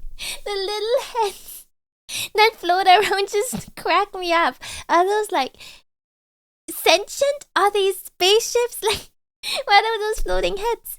of the planet's surface is dedicated to manufacturing. But that's a little tricky, isn't it? Considering that the usage of silica animus, or AI, is a big no-no, and basically the largest affront to their divine machine god possible. Fortunately, there's a really neat alternative that they've come up with. So wait, the Adeptus Mechanicus canonically hate generative AI? Oh, that's so funny. And that's called a servitor. They would hate Incredible Twitter. Devices that can do anything from manufacturing, maintenance, basic door operation, even just float around like a Wait, is that the head? drone. It's an extremely easy process too. All you need to do is take a human who is dying or preferably an enemy of the state, most likely that one, and lobotomize them. And then reprogram their brains to do exactly what they tell you. They even got little baby versions of them. Yay! So now you can rest easy knowing that the entirety of the Imperium, because they outlaw AI and learning new tech is heresy, is run on lobotomized slaves. Whether So wait, the big floating heads are the same as the babies? Those like cherubims you guys were telling me about? I didn't realize. they deserve it or not is unimportant, and whether they can still keep their consciousness trapped in their own minds is another thing entirely. Oh, which game is that? That looks fun.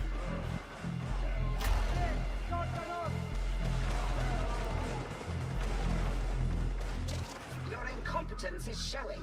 An excerpt from the Servitor Creation Factories. Naked human beings were standing in a switch-packed line between high fences. The Manufactorum produced servitors, but it was more akin to an abattoir than a workshop. Every surface was easily cleanable. Servitors with spray units surgically attached to their backs prowled about, hosing filth from slit drains set into the perfectly smooth, slanted floors. As the line slowly advanced, the people were passed through various scanning devices, most of them mounted in ugly, functional arches that let out a constant series of acceptance chimes. Occasionally, one would let out an angry blare, and the indicator lumens would flash red. The rejected person was then swallowed up by a trapdoor opening beneath their feet. From these pits wafted a hideous stench and the grinding sounds of industrial mincers. One rejected man grabbed onto the lip and hung there, arms and hands bloodied, shouting a stream of defiant profanities. Guards lined the grating either side of him and shocked him until he fell. The adepts wouldn't even waste bullets on these people. Oh gosh, if the detector doesn't like you, into the meat grinder you go, I guess. That sounds like a horror movie. That's horrible.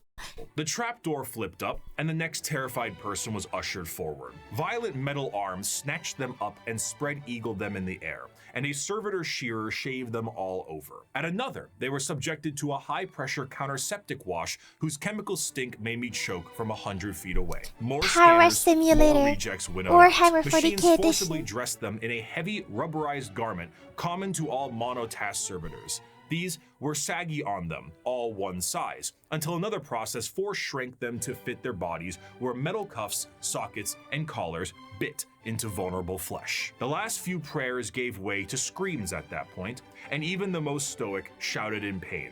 They were ushered over a floor buzzing with power that made them shriek with every footstep. "What's that for?" I asked. "Follicular inhibitor, to stop their hair from growing," he said. Freaking sweet, Lois! As for their scientific pursuits, It's like they've taken notes from the Drukari. What the heck? I take it back. At the start of this section, I said I like them.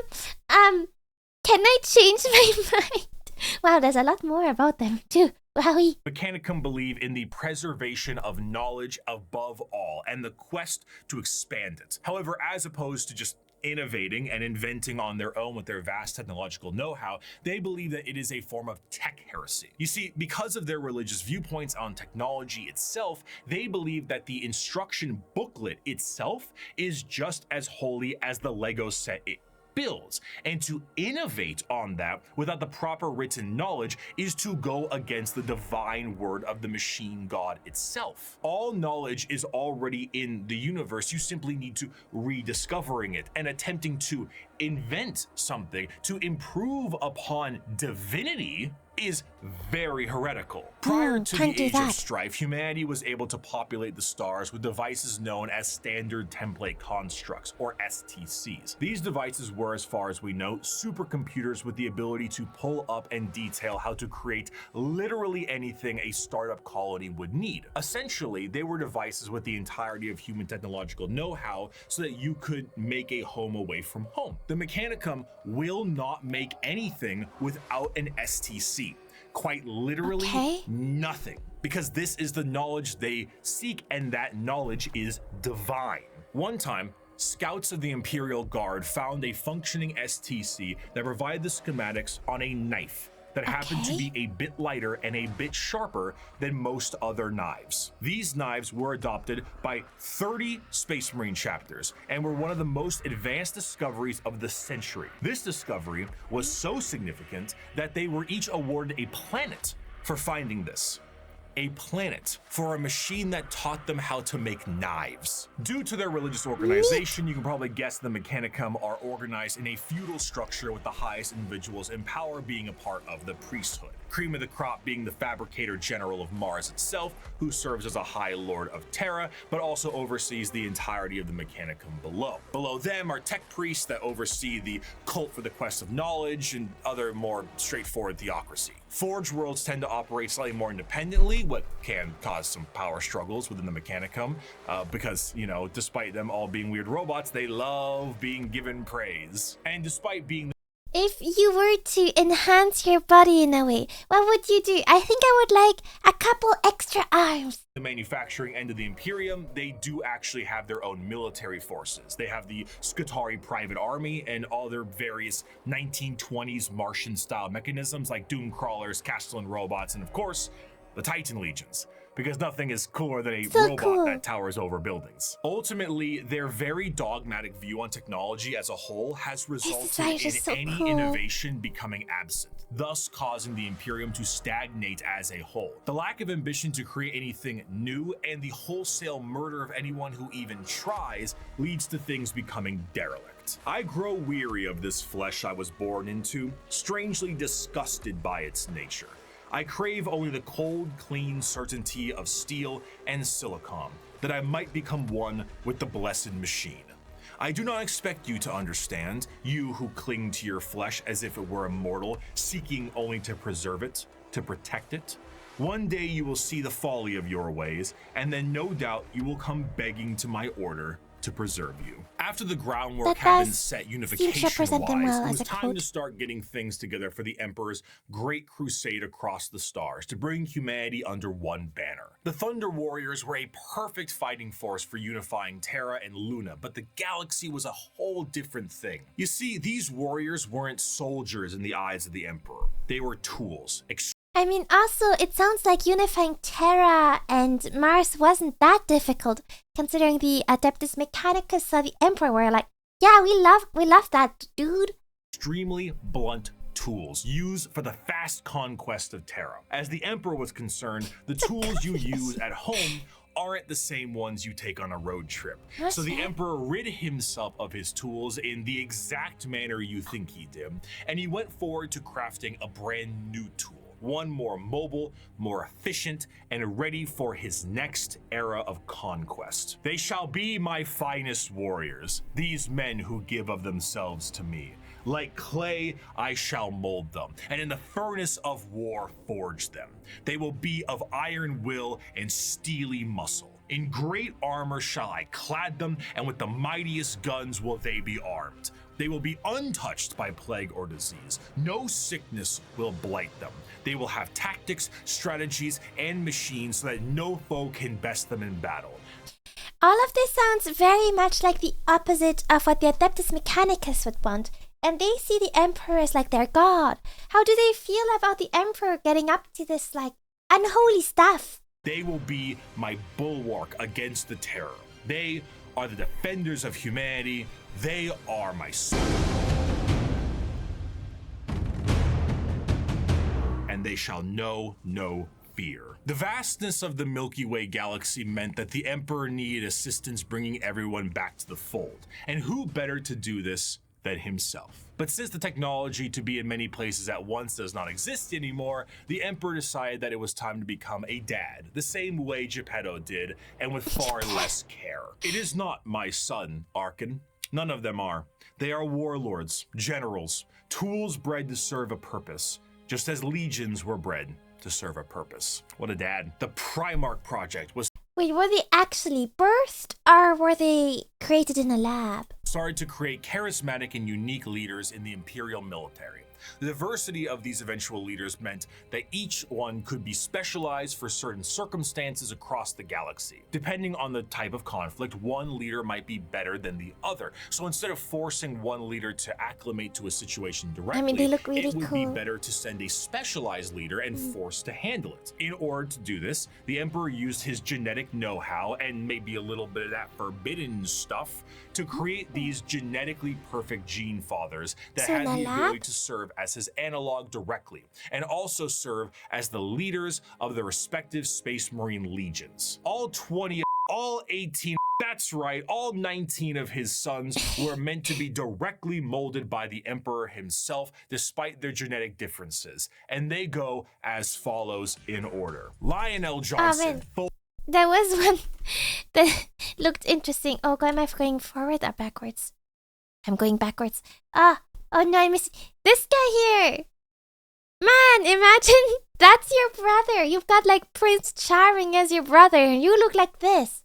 Man, sucks to be you. in order. Lionel Johnson, Fulgrim, Perturabo, Jagatai Khan, Lehman Russ, Rogol Dorn, Conrad Kurz, Sanguinius, Ferris Manus, Angron, Robute Gilliman, Mortarion, Magnus the Red, Horus Lupercal, Lorgar Aurelian, Vulcan, Corvus Corax, and Alfarius and Omega. The new perky His rap. sons, finalized and crafted to be the warriors he needed them to be, were complete. But he may have decided to do a bit of dabbling with things he shouldn't have, and paid a price. Before the Primarchs were ready to go, an intervention by the gods of chaos prevented his plan from being completed as intended. Though the sources vary, the ultimate result of the Chaos God intervention was that all of the Emperor's tools were scattered throughout the galaxy at unknown places and times. Each one of his sons ended up in a completely different world, and instead of being able to directly influence their upbringing, these children were instead forced to experience the unique nature of their respective homeworlds. Some Which is had why a some of great them are time bald. and lived in general luxury.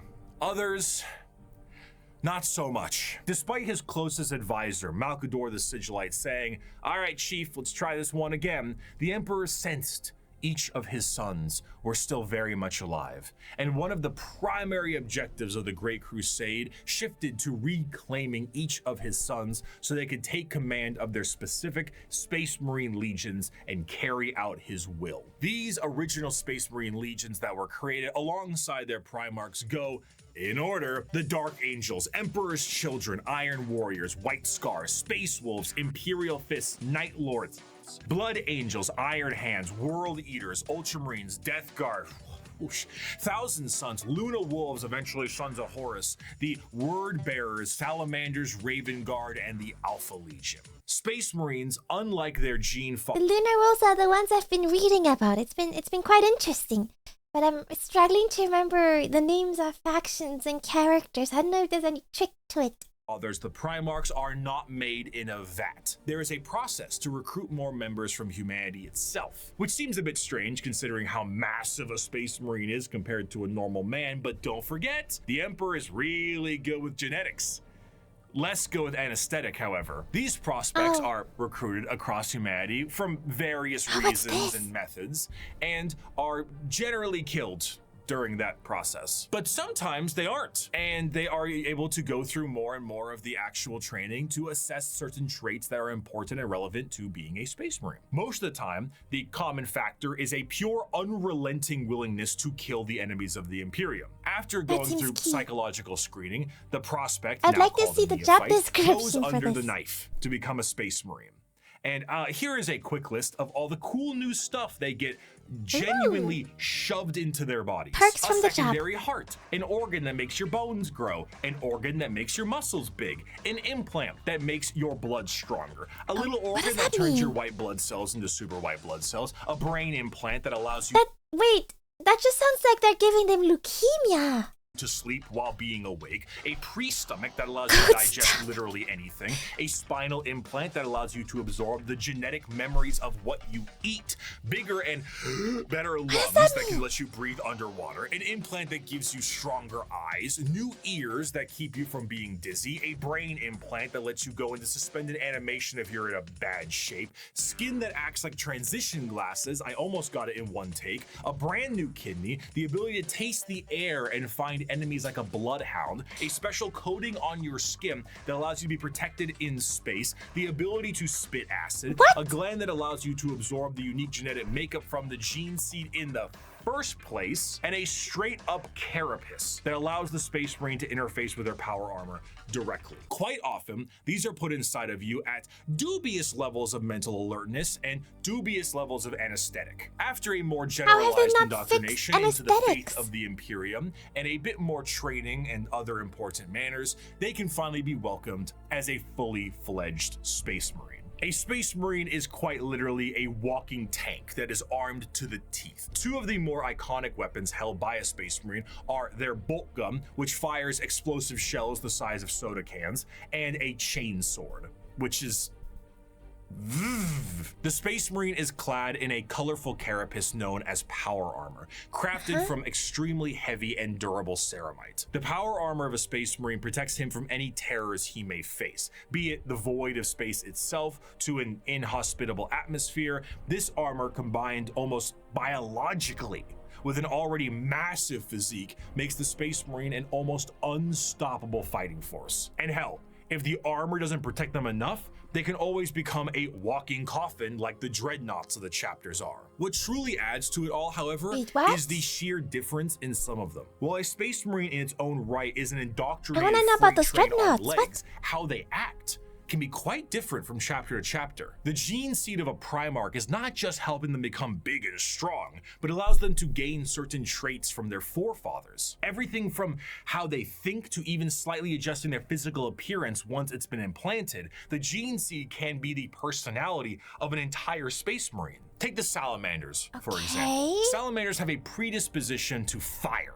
as a whole, and tend to be extremely large due to the size of their Primarch, Vulcan, and his enormous stature. Whereas someone like Sanguinius, Primarch of the Blood Angels, share more vampiric features and more angel-like qualities. A gene seed is not just aspects of the Primarchs, but they are also flaws too. Magnus the Red and his 1,000 Sons underwent something known as the Flesh Change, a horrifying mutation that, while it made them strong psychers, would affect their bodies so terribly that they would mutate away from humanity. Where other factions have inspiration for their culture from our real world, armor looks like feudal flesh. Japanese the Eldar or Egyptian style the Necrons, each Space Marine chapter themselves carry an inspiration. The White Scars are motorcycle riding Mongolian fighters. These Space Wolves are Norse Vikings. The Dark Angels are Knights of the Round Table, and so on. This moves into their fighting style, and truthfully, there is no end to the characters and options when it comes to the Space Marines. Space Marines are the main symbol you see, and while many of them can be simply indoctrinated warriors who only care about conflict and can be quite boring, then you meet Dante, or Bjorn, or Argel Tal, or Karn, or Lucian. It's like for the Space Marines, they took like every cool army that exists, every cool army aesthetic, and they made like a legion for them, which is pretty cool. There's some I'm interested in finding more about. I think, doesn't Bricky have a video about the Space Marine factions in more detail? Or Erebus. And then you discover the wealth of these characters and tools of war you can have. For 1100 years, I have fought and I have seen the darkness in our galaxy. I have seen the vileness of the alien and the heresy of the mutant. I have witnessed the sin of possession, and I have seen all the evil that the galaxy harbors, and I have slain all whose presence defiles the Emperor. I have seen what you will see. I have fought what you must fight, and I have slain what you must slay. So fear not and be proud, for we are the sons of Sanguinius, the protectors of mankind. We are indeed the angels of death. Despite being the poster children for Warhammer 40k as a whole, the presence of a Space Marine is a rare sight for the countless trillions of humans across the galaxy. Seeing one of these monstrosities is like seeing something akin to an angel sent by the Emperor himself. These angels of death are the essential. Do we know how many Space Marines there are approximately, like total?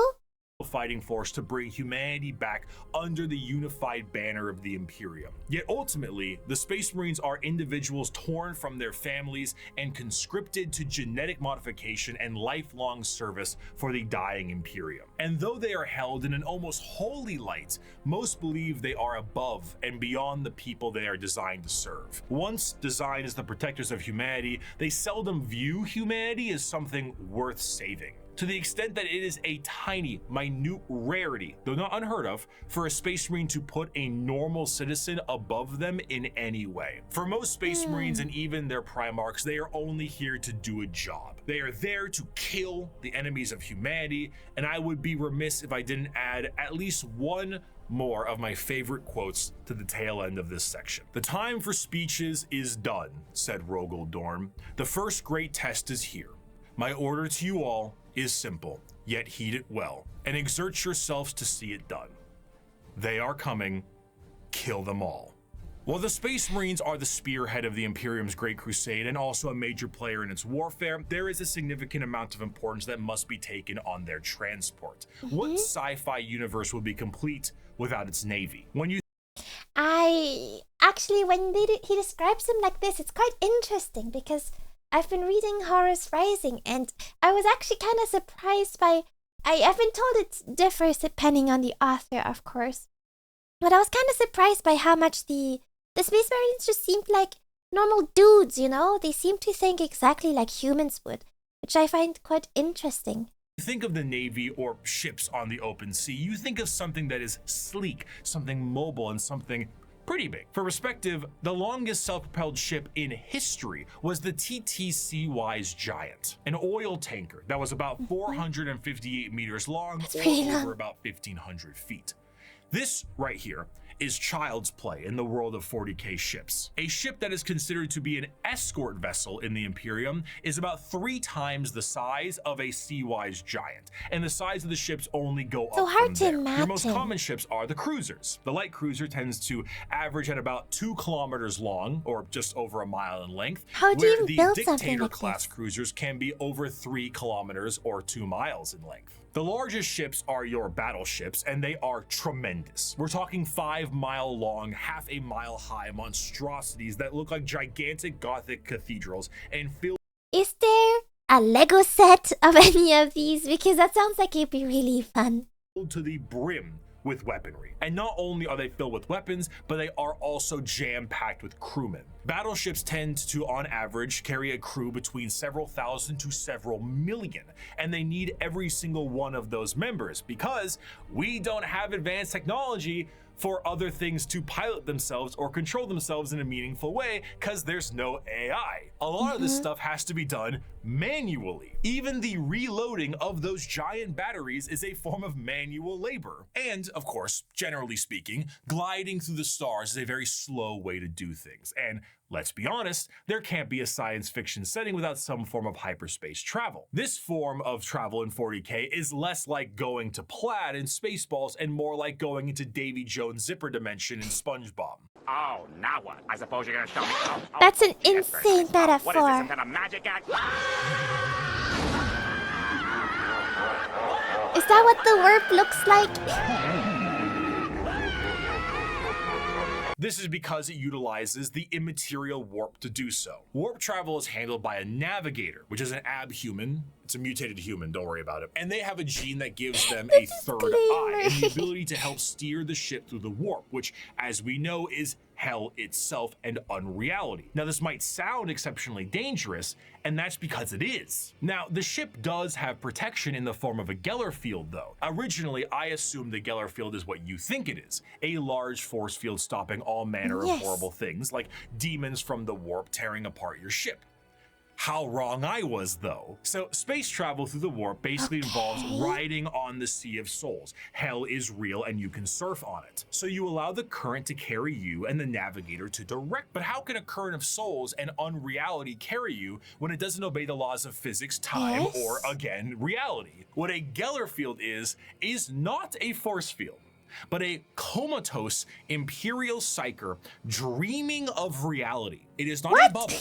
It is a force of reality being projected by mutant sleeping beauty to counteract the unreality of the warp that you can then surf on. Okay, question. That is wild. Question 1. What happens if I have insomnia or I can't fall asleep or I wake up during my big nap? That'll be bad. B. How does one get this job? How does this work? This is the first time I hear about this. What if you have a nightmare? And why do you have to be why do you have to be asleep for this? Can't you do it awake? Force is not a foolproof method of travel, No! and Geller fields can and do collapse fairly regularly. Being subjected to the warp itself without this Geller field is a terrifying prospect. In the best case scenario, your ship will be torn to shreds, but there are countless instances of ships being thrown out of the warp randomly throughout time itself. You leave for a 2-day mission and you come back 90 years in the past. Maybe you feel like you're lost in the warp for a century and it's only been 45 minutes. And that is only if the waves of souls don't rip your ship apart or have demons arrive on it to do unspeakable things to the crew. The Imperial Navy is an astronomically powerful force for the Imperium because the sheer volume of ships and guns on those ships create firepower that can sunder planets. Yeah, this is all juxtaposed with the sheer backwater nature of these ships. While they are manned by crews of zealots, they are also operated with such a backwater tech, it completely confuses the reader. You see the long batteries of portside cannons that the ship has, and remember that AI is heresy in this world and that all the mechanics are utilized by lobotomized slaves. So how do they load these? Well, they have gun gangs, massive gangs of hundreds of people manually loading these cannons. These are genuine gun loader gangs that get into gang wars and squabbles. On the ship's bridge, you may find the captain himself hardwired directly into the ship's chair permanently to control it the best they can. Giant screens of hololith data fill the room, and sensors across the ship are just as likely to tell you information as a serf running up to you with a scroll of parchment is. You reach to a microphone to shout orders down a hallway as paper readouts tell you information of the enemy, and holy sigils and candlelit incense burners gleam your next move. While the is not a specific faction of the Imperium. That's crazy. In the same sense and format of this video, it is what shepherds around the entirety of its armed forces. Every Space Marine Primarch had a flagship, and every strike cruiser and battle barge has a story to tell. But if there is a single thing that the Shield of the Navy does the best, it is to help support and supply the monumental forces of the Imperium. The hammer of the Emperor himself, the uncountable men and women of the... Those are like the normal foot I don't soldiers, care if right? these things have adapted to resist our las guns. If we can't kill them with our rifles, then we'll kill them with heavy bolters. And if we can't kill them with heavy weapons, we'll use grenades. And if grenades don't work, then we'll fight them with our swords and our knives and our bare hands. We'll drown them in our blood. That's what it means to be a soldier of the Imperial Guard. That's the kind of attitude my manager expects from me when I show up at work. Now follow me. Charge! There is no better symbol of the might of the Imperium itself than the Astra Militarum, or as it is commonly known, the Imperial Guard. Though the Space Marines take the glory and stand as the visual representation of the Imperium, their numbers are dramatically thin and specialized in comparison. To reclaim 1,000,000 worlds, you need a countless number of troops willing to fight and die for your cause. The Imperial Guard represents the Imperial truth made manifest. Every year, the worlds of the Imperium pay a tithe in the form of soldiers to fight the good fight of the Emperor, and this number is impossible to pin down. Even saying billions would be a dramatic understatement. The sheer volume of soldiers serves as the fundamental backbone of the Imperium. 99.9% of battles fought by the Imperium are fought by the sundering might of... So I understand there's loads of them, but I also understand they're like just normal dudes and dudettes. So I imagine they die a lot. Do we reproduce as humans? Is it still 9 months? Are we reproducing quickly enough to replenish the front lines, or are the numbers slowly declining considering how many people die, I imagine, every fight? The Imperial Guard. With the knowledge that the Space Marines are essentially sentient tanks, what do the members of the Imperial Guard have? If they're the might of the Emperor himself, are they not suited up in a similar way? No. Not really. No fancy suits, no biological enhancements, and basically no expectation to live. Once a regiment of guard are activated, they are sent directly into battle with almost no expectations that they will survive. This is because, despite their training, their incredibly powerful armor, and extremely strong weapons that They are fighting literal demons.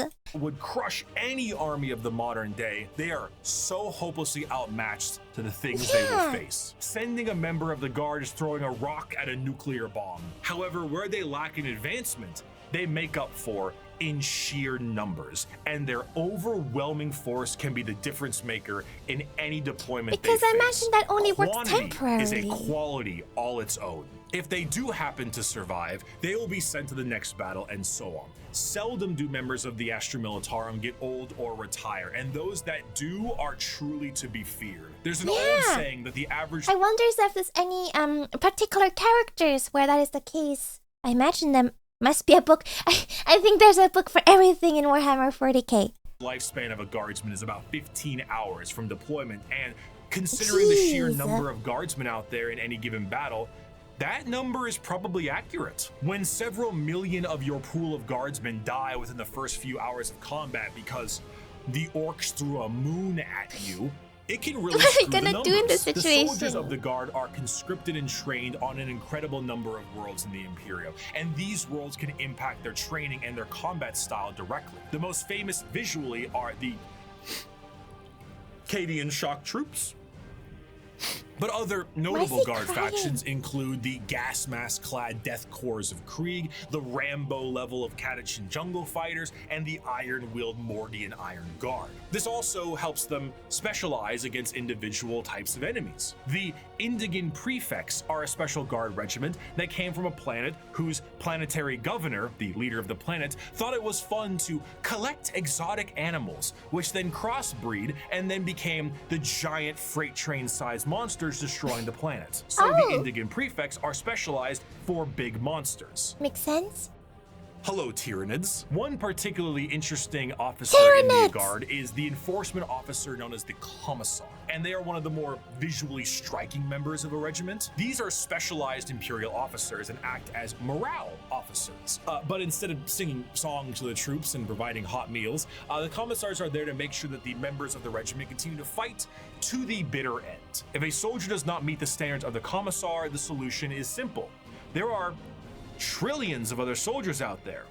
We don't really need you. Combat fatigue? Headshot. Concerns about the conflict? Headshot. Fleeing the battlefield? You bet that's a headshot. Considering that these officers tend to be outside of their regiment, feelings on them can be mixed. And in fairness, certain commissars— I'm sorry, I would have not mixed feelings about the guy, the German dude who comes in and shoots me in the head if I have an opinion. My opinion wouldn't be mixed at all. I wouldn't like him very much. SARS, like the esteemed Ibram Gaunt or Caiaphas Kane, tend to do a bit better with the whole people talking part. Because if, say, you were trying to tell a beefed up Catachan jungle fighter what to do, you might take a mysterious leave of absence inside a carnivorous plant. But no matter what I say, I don't think I can truly convey the sheer might of the Imperial Guard, so I'm gonna get a visual aid. Let's take a look at this image right here. Right? This is the cover of the 9th edition Codex for the Astra Militarum, the official cover art. Your eyes may be drawn to the dark and brutal looks of some of the main members on the front and the gigantic orc they are attacking. But stabbing an zoom out a little bit. There is no floor. There is only people, and behind those people are tanks, and behind those tanks are flying artillery shells. There are 2 enormous Is that just an actual angel in the back? It's hard to see behind Bricky's head. Is there just an actual angel? Port ships in the sky, and their ramps are down, and on their ramps are more people. The Imperium is described as having 1,000,000 worlds. 1,000,000 worlds. And each one of them gives soldiers to the Imperial Guard for the tithe. On a given battlefield, in a given fight, foot soldiers number in the millions. Really want to know tens of thousands, and you have enough if the population is declining or not. Sky day. You have walkers and APCs and aircraft and horse cavalry and tanks the size of apartment. Horses still exist in Warhammer 40k? Buildings. You have drop troops and spec ops and rattling snipers and gigantic ogrids that can't count to 4, but they can turn you into 4 pieces, and it just doesn't end. Humanity is a horde army, but instead of a horde of bugs or rampaging orcs, my it's computer. a living wall of guns. At the end of the day, though he's been ferried through hell on a ship that's 10,000 years old to some godforsaken war-torn rock, though he deployed from high orbit with nothing but a grav chute, though he is one of 10 million men and women snatched from his homeworld to fight a war he barely understands, though he has been given a weapon that fires small suns and may annihilate him as he fires because the knowledge of how it functions has been lost, though his company is supported by tractor tanks that run on anything you can burn, though he wages war against the devouring hive mind, ravenous demons and hordes of hyper-advanced aliens with strange technologies and sorceries he never dreamed existed. No one will remember his sacrifice. There will be no records of his deeds, no glorious parades in his honor, and no remembrance of his name. All he will earn is a shallow, unmarked grave on a forgotten world untold light years from home. All of this is like a bummer. What are the other career paths available to you if you're like a man, like a normal dude? Is that the only option? Cannon fodder? Yet for all this thankless sacrifice, a guardsman is a man, just like you. He has no millennia-old genetic engineering, no prophetic leader, no miracles of faith. He has his lasgun, his orders, and those beside him.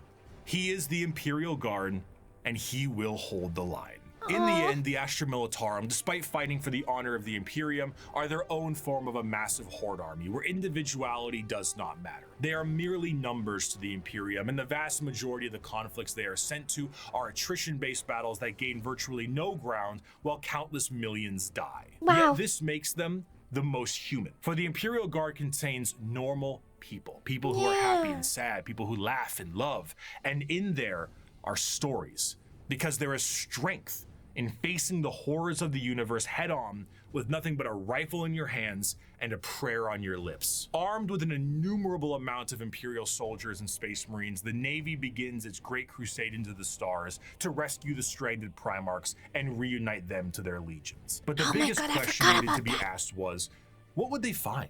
The age of strife lasted for thousands of years. If a civilization was still alive out there in the galaxy, what would they be like? The technological advancements of humanity prior to and during the Dark Age technology was unfathomable. It allowed them to spread through the galaxy with ease and allowed them to settle once inhospitable planets. These branches of humanity were provided with the vast knowledge of human creations and were given gigantic machines to make arduous labor and ease. The spreading of these massive colony ships was known as the Long March, and these ships would be retrofitted into settlements upon arrival to their new homes. Accompanying them were the gigantic pieces of farm equipment that served multiple purposes and the specialized pilots that could maintain them. They were not only able to tend the fields and do labor, but when interstellar communication was cut off, they also did a great job of protecting the colonists against both threats demonic and alien. Because it's really hard for me to imagine like this same world and reconcile it with the idea of someone just being like a normal farmer. Because of the significance of these machines, those that could pilot them were powerful enough to be considered leaders, and the upkeep and preservation of the machines and the lineage of those who could pilot them was imperative. These machines, over the thousands of years, would eventually be known as the Imperial Knights. He must be humble of heart, strong of arm, be savage in war, loyal to hearth, and follow deeds of glory. He must keep honor with all, banish cowardice from his doings, and bring his house no shame.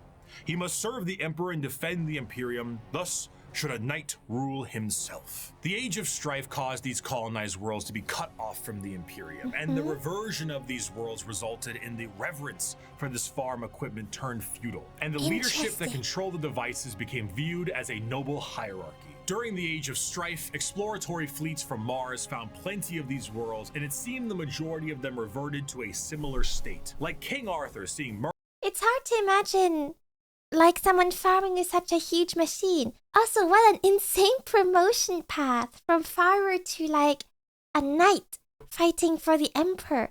This is the promotion path that Asian parents hope for their children. Merlin himself, these feudal worlds welcome the tech priests of Mars with open arms. The mutual relationship between the Admech and the nobility was beneficial. The Admech were able to secure more worlds for mining resources and potentially long-lost STC information, and the noble houses were provided with technological know-how and modifications from the Admech themselves. The suits became more and more specialized, and their history as mere pieces of equipment were lost to time. What was once a tractor became a killdozer, and the Imperial Knights were born. Unlike other military aspects of the Imperium, the nobility of the Knight houses remains just that, a nobility-focused feudal hierarchy that swears fealty to either the Mechanicum or to Terra. Like the Knights in our history, once they swear fealty, they can be called to aid their respective allegiance in the heat of battle. The ones that swear fealty to Terra are led by the High. I would like to see... Sorry, I'm so hung up on these machines. I would like to see art of one of them actually used as a farming context.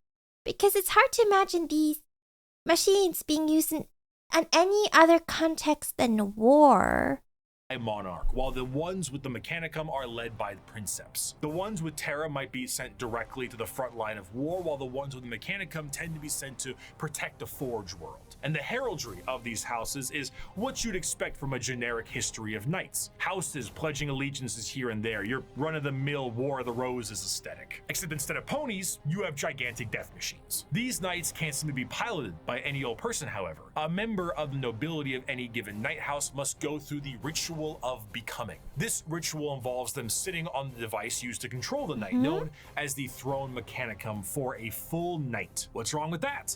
I mean, sitting in a chair for a full evening sounds pretty great right about now. So a pilot cannot drive a knight. They can, but it moves about as effective as Ripley from Aliens 2, big, lifter thing. It is, in a sense, a beast that must be controlled, and a pilot must merge with it. The mind of the noble is connected to the machine and must fight with the mental signatures and personalities of the prior pilots as well. Everything a knight experiences in battle is felt by the pilot themselves, be it the general movement in the battlefield or damage sustained by the machine itself. If a knight's leg is blown off in battle, the pilot could experience a broken bone in the same spot. The merging to the machine forever changes the mentality of the noble that experiences it. This connection reinforces a strong degree of nobility and honor in the pilot, and a desire to fight for the glory of their house until the bitter end, as their ancestors' minds are linked directly to the knight. The size of these knights can vary, but generally speaking, they stand in the ballpark of 30 to 50 feet tall.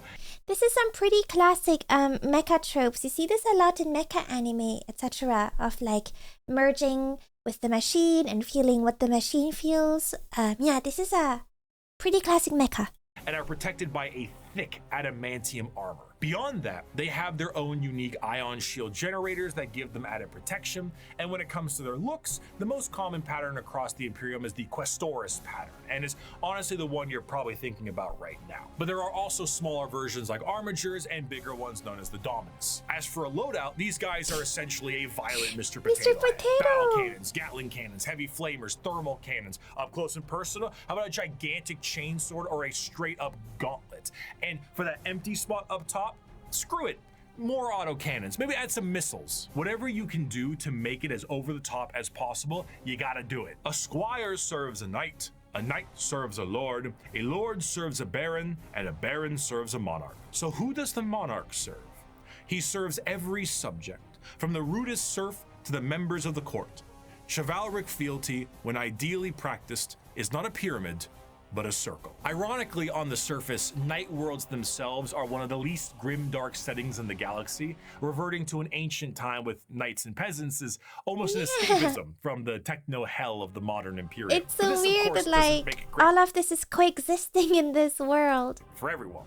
It sounds fun on paper to play a game of knights, but it's not so fun when you're the peasant of that world. For the knights themselves, the knights give their entire lives to the throne mechanicum, and their reality is not their own, as they have to hear the voices of thousands of generations of their ancestors controlling their actions and their lives for as long as they live. It's a strange dichotomy. When it comes to Warhammer, most to all jobs tend to be terrible. However, if there was one that could be considered enjoyable, it would be the pilot of a knight, or a princeps of their larger cousins. While it does contain an egregious amount of hardship to be a knight pilot, you do enjoy a wealth of privilege. A knight pilot is often an asshole who can back it up. The rich noble that, despite his braggadocious behavior, is still very much him, and he will continue to be him. But knights are not the only thing that the Imperium found lost in the stars during their Great Crusade. Due to the circumstances of the Age of Strife, humans were changing and adapting to their new homes they were now isolated on. Some of these humans evolved over thousands of years to adapt to these areas, and they were known as abhumans. Many abhumans found their way into the Imperial Guard or other lesser positions in the Imperium if they were not wiped out immediately for being too different from their human counterparts. But their abilities and appearance vary from planet to planet,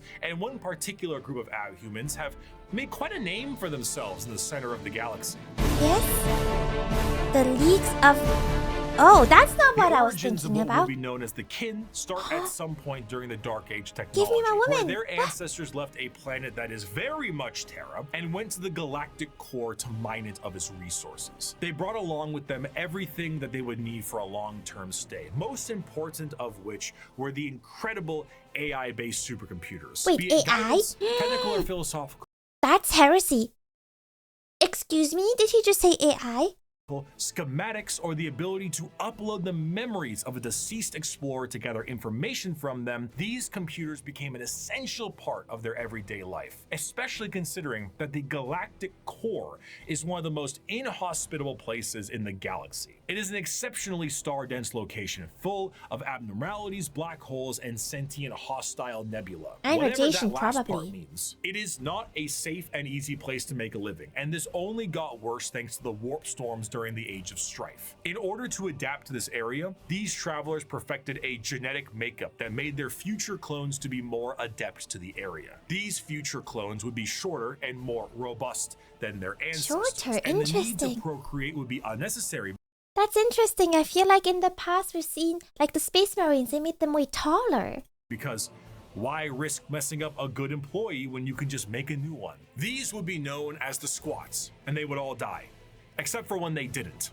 And now they are known by a different name. Most void-faring races have at least one cautionary tale of foolish explorers vanishing amidst its blazing stellar nurseries and strange Why anomalies. is there a head? Yet for the leagues of Voton, the galactic core has been home now for millennia. These squat humanoids would begin to establish themselves in the core, and their goals would be the same as their ancestors. Is it the equivalent of Rock and dwarves? stone! But like, actually kinda, yeah. Whenever Rock and one of them stone, would brother! die, they would know that that sucker would need to be uploaded to the machines like their forefathers did. But the original purpose of these machines was lost to time. What was once a technical resource for them turned into a ritual known as joining the ancestors. And the fact that they were clones at this point meant that the same copy of the same individual would be uploaded countlessly. The sheer overuse of these computers and the repeated uploading of redundant data has turned these once powerful supercomputers into your parents' computer after you installed LimeWire on it, and whose 50 Google Chrome tabs definitely contain information they will return to one day. So much corruption that these computers began to develop the makings of a personality of their own. These would be known as the Voton, and the kin, this dwarf-like abhuman of humanity, would revere them. The Voton still operate to this day, but the volume of corruption have made anything outside Wait, they revere them? They're like messed up version of the AI? their very basic functions highly unpredictable. They may not answer a question for centuries at a time, and if they do provide an answer or data, it has become so corrupted and so incongruent that it takes a literal kin wizard to comprehend it. The kin, much like the dwarves of fantasy, exist nowadays as a mercantile species that constantly work to mine and manufacture. However, their capitalistic desires are dangerous. The biggest crimes a kin can face are being lazy, unproductive, and breaking a contract. Stellar conflicts have broken out over hundreds of years due to the breaking of a deal. So if you signed a contract with a kin, you best stick to it. Because of this, the kin have been known to interact with other species in a fairly common manner. This includes humanity, who have met various members of the kin multiple times, but constantly consider them to be all a different species. Looking at what happens, I can see why the Empire considers the AI to be heresy. This doesn't sound all too great.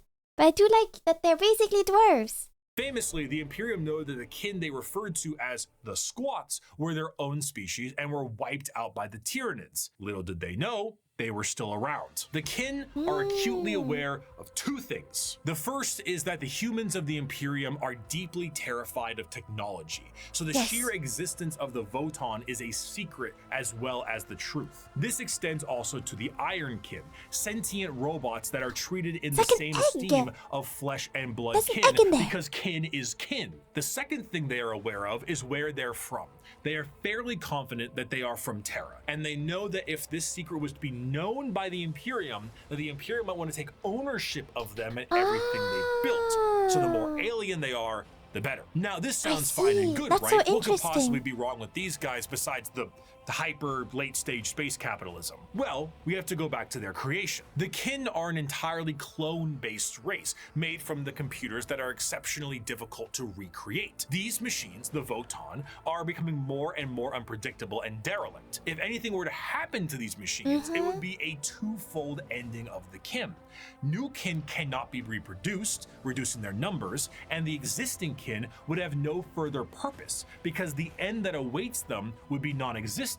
The horror of the kin civilization is that the entire purpose of their lives is to do the best they can at their duty and upload all they know to the Votann, their ancestor cores, join their ancestors. But doing so is actually the thing that is killing these supercomputers in the first place. The ancestors were dead, but through the first truths, their legacy continued. And though their eyes had shut long ago, indeed the ancestors were watching, not with a gaze from eons gone, but with the eyes of every living kin. Each generation was the embodiment of the ancestors cast anew by the Votann. The galaxy changed, stars died, planets were destroyed, and civilizations fell. But as long as the Votann endured, the ancestors still lived. I do want to end this last bit with an enjoyable quote from one Kim. As you may have assumed, the Leagues of Votann are space dwarves with a corporate sci-fi motif, but they are still very much dwarves. They're squat, they're strong as hell, and they hold serious grudges. This time it's just more about your contracts than anything else. And so because of this, they might treat most things about how you would expect a capitalistic dwarf would treat things. You misunderstand, human. I am not here to debate. I am not here to compromise. What you see as yours, I am taking for my kindred. You want to bargain? Torek, unholster our means of negotiation.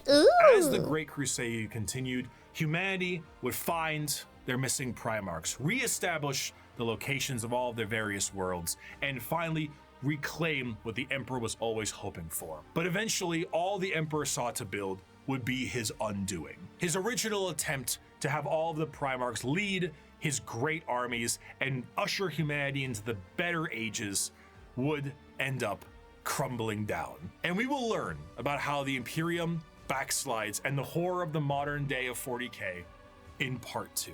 Yay! I will see you very soon. Thank you so much for watching. That was a great video. Oh my gosh, we learned so much. A lot of it was information we already had from the first one, so that wasn't new, but it was good to have a refresher. It's also interesting to have it in a slightly more chronological order. I look forward, I assume next video will be like orcs and the bugs and everything. Though I guess we haven't really seen the Horus Heresy either, so maybe more of that. I'm excited to see what it will be. Thank you so much for watching, everyone. I hope you enjoyed the video. If you have any insights or comments or recommendations, please put them in the comments. I look forward to doing more. Next time we'll do part 2 of Bricky's video. So I look forward to that. Thank you, and one.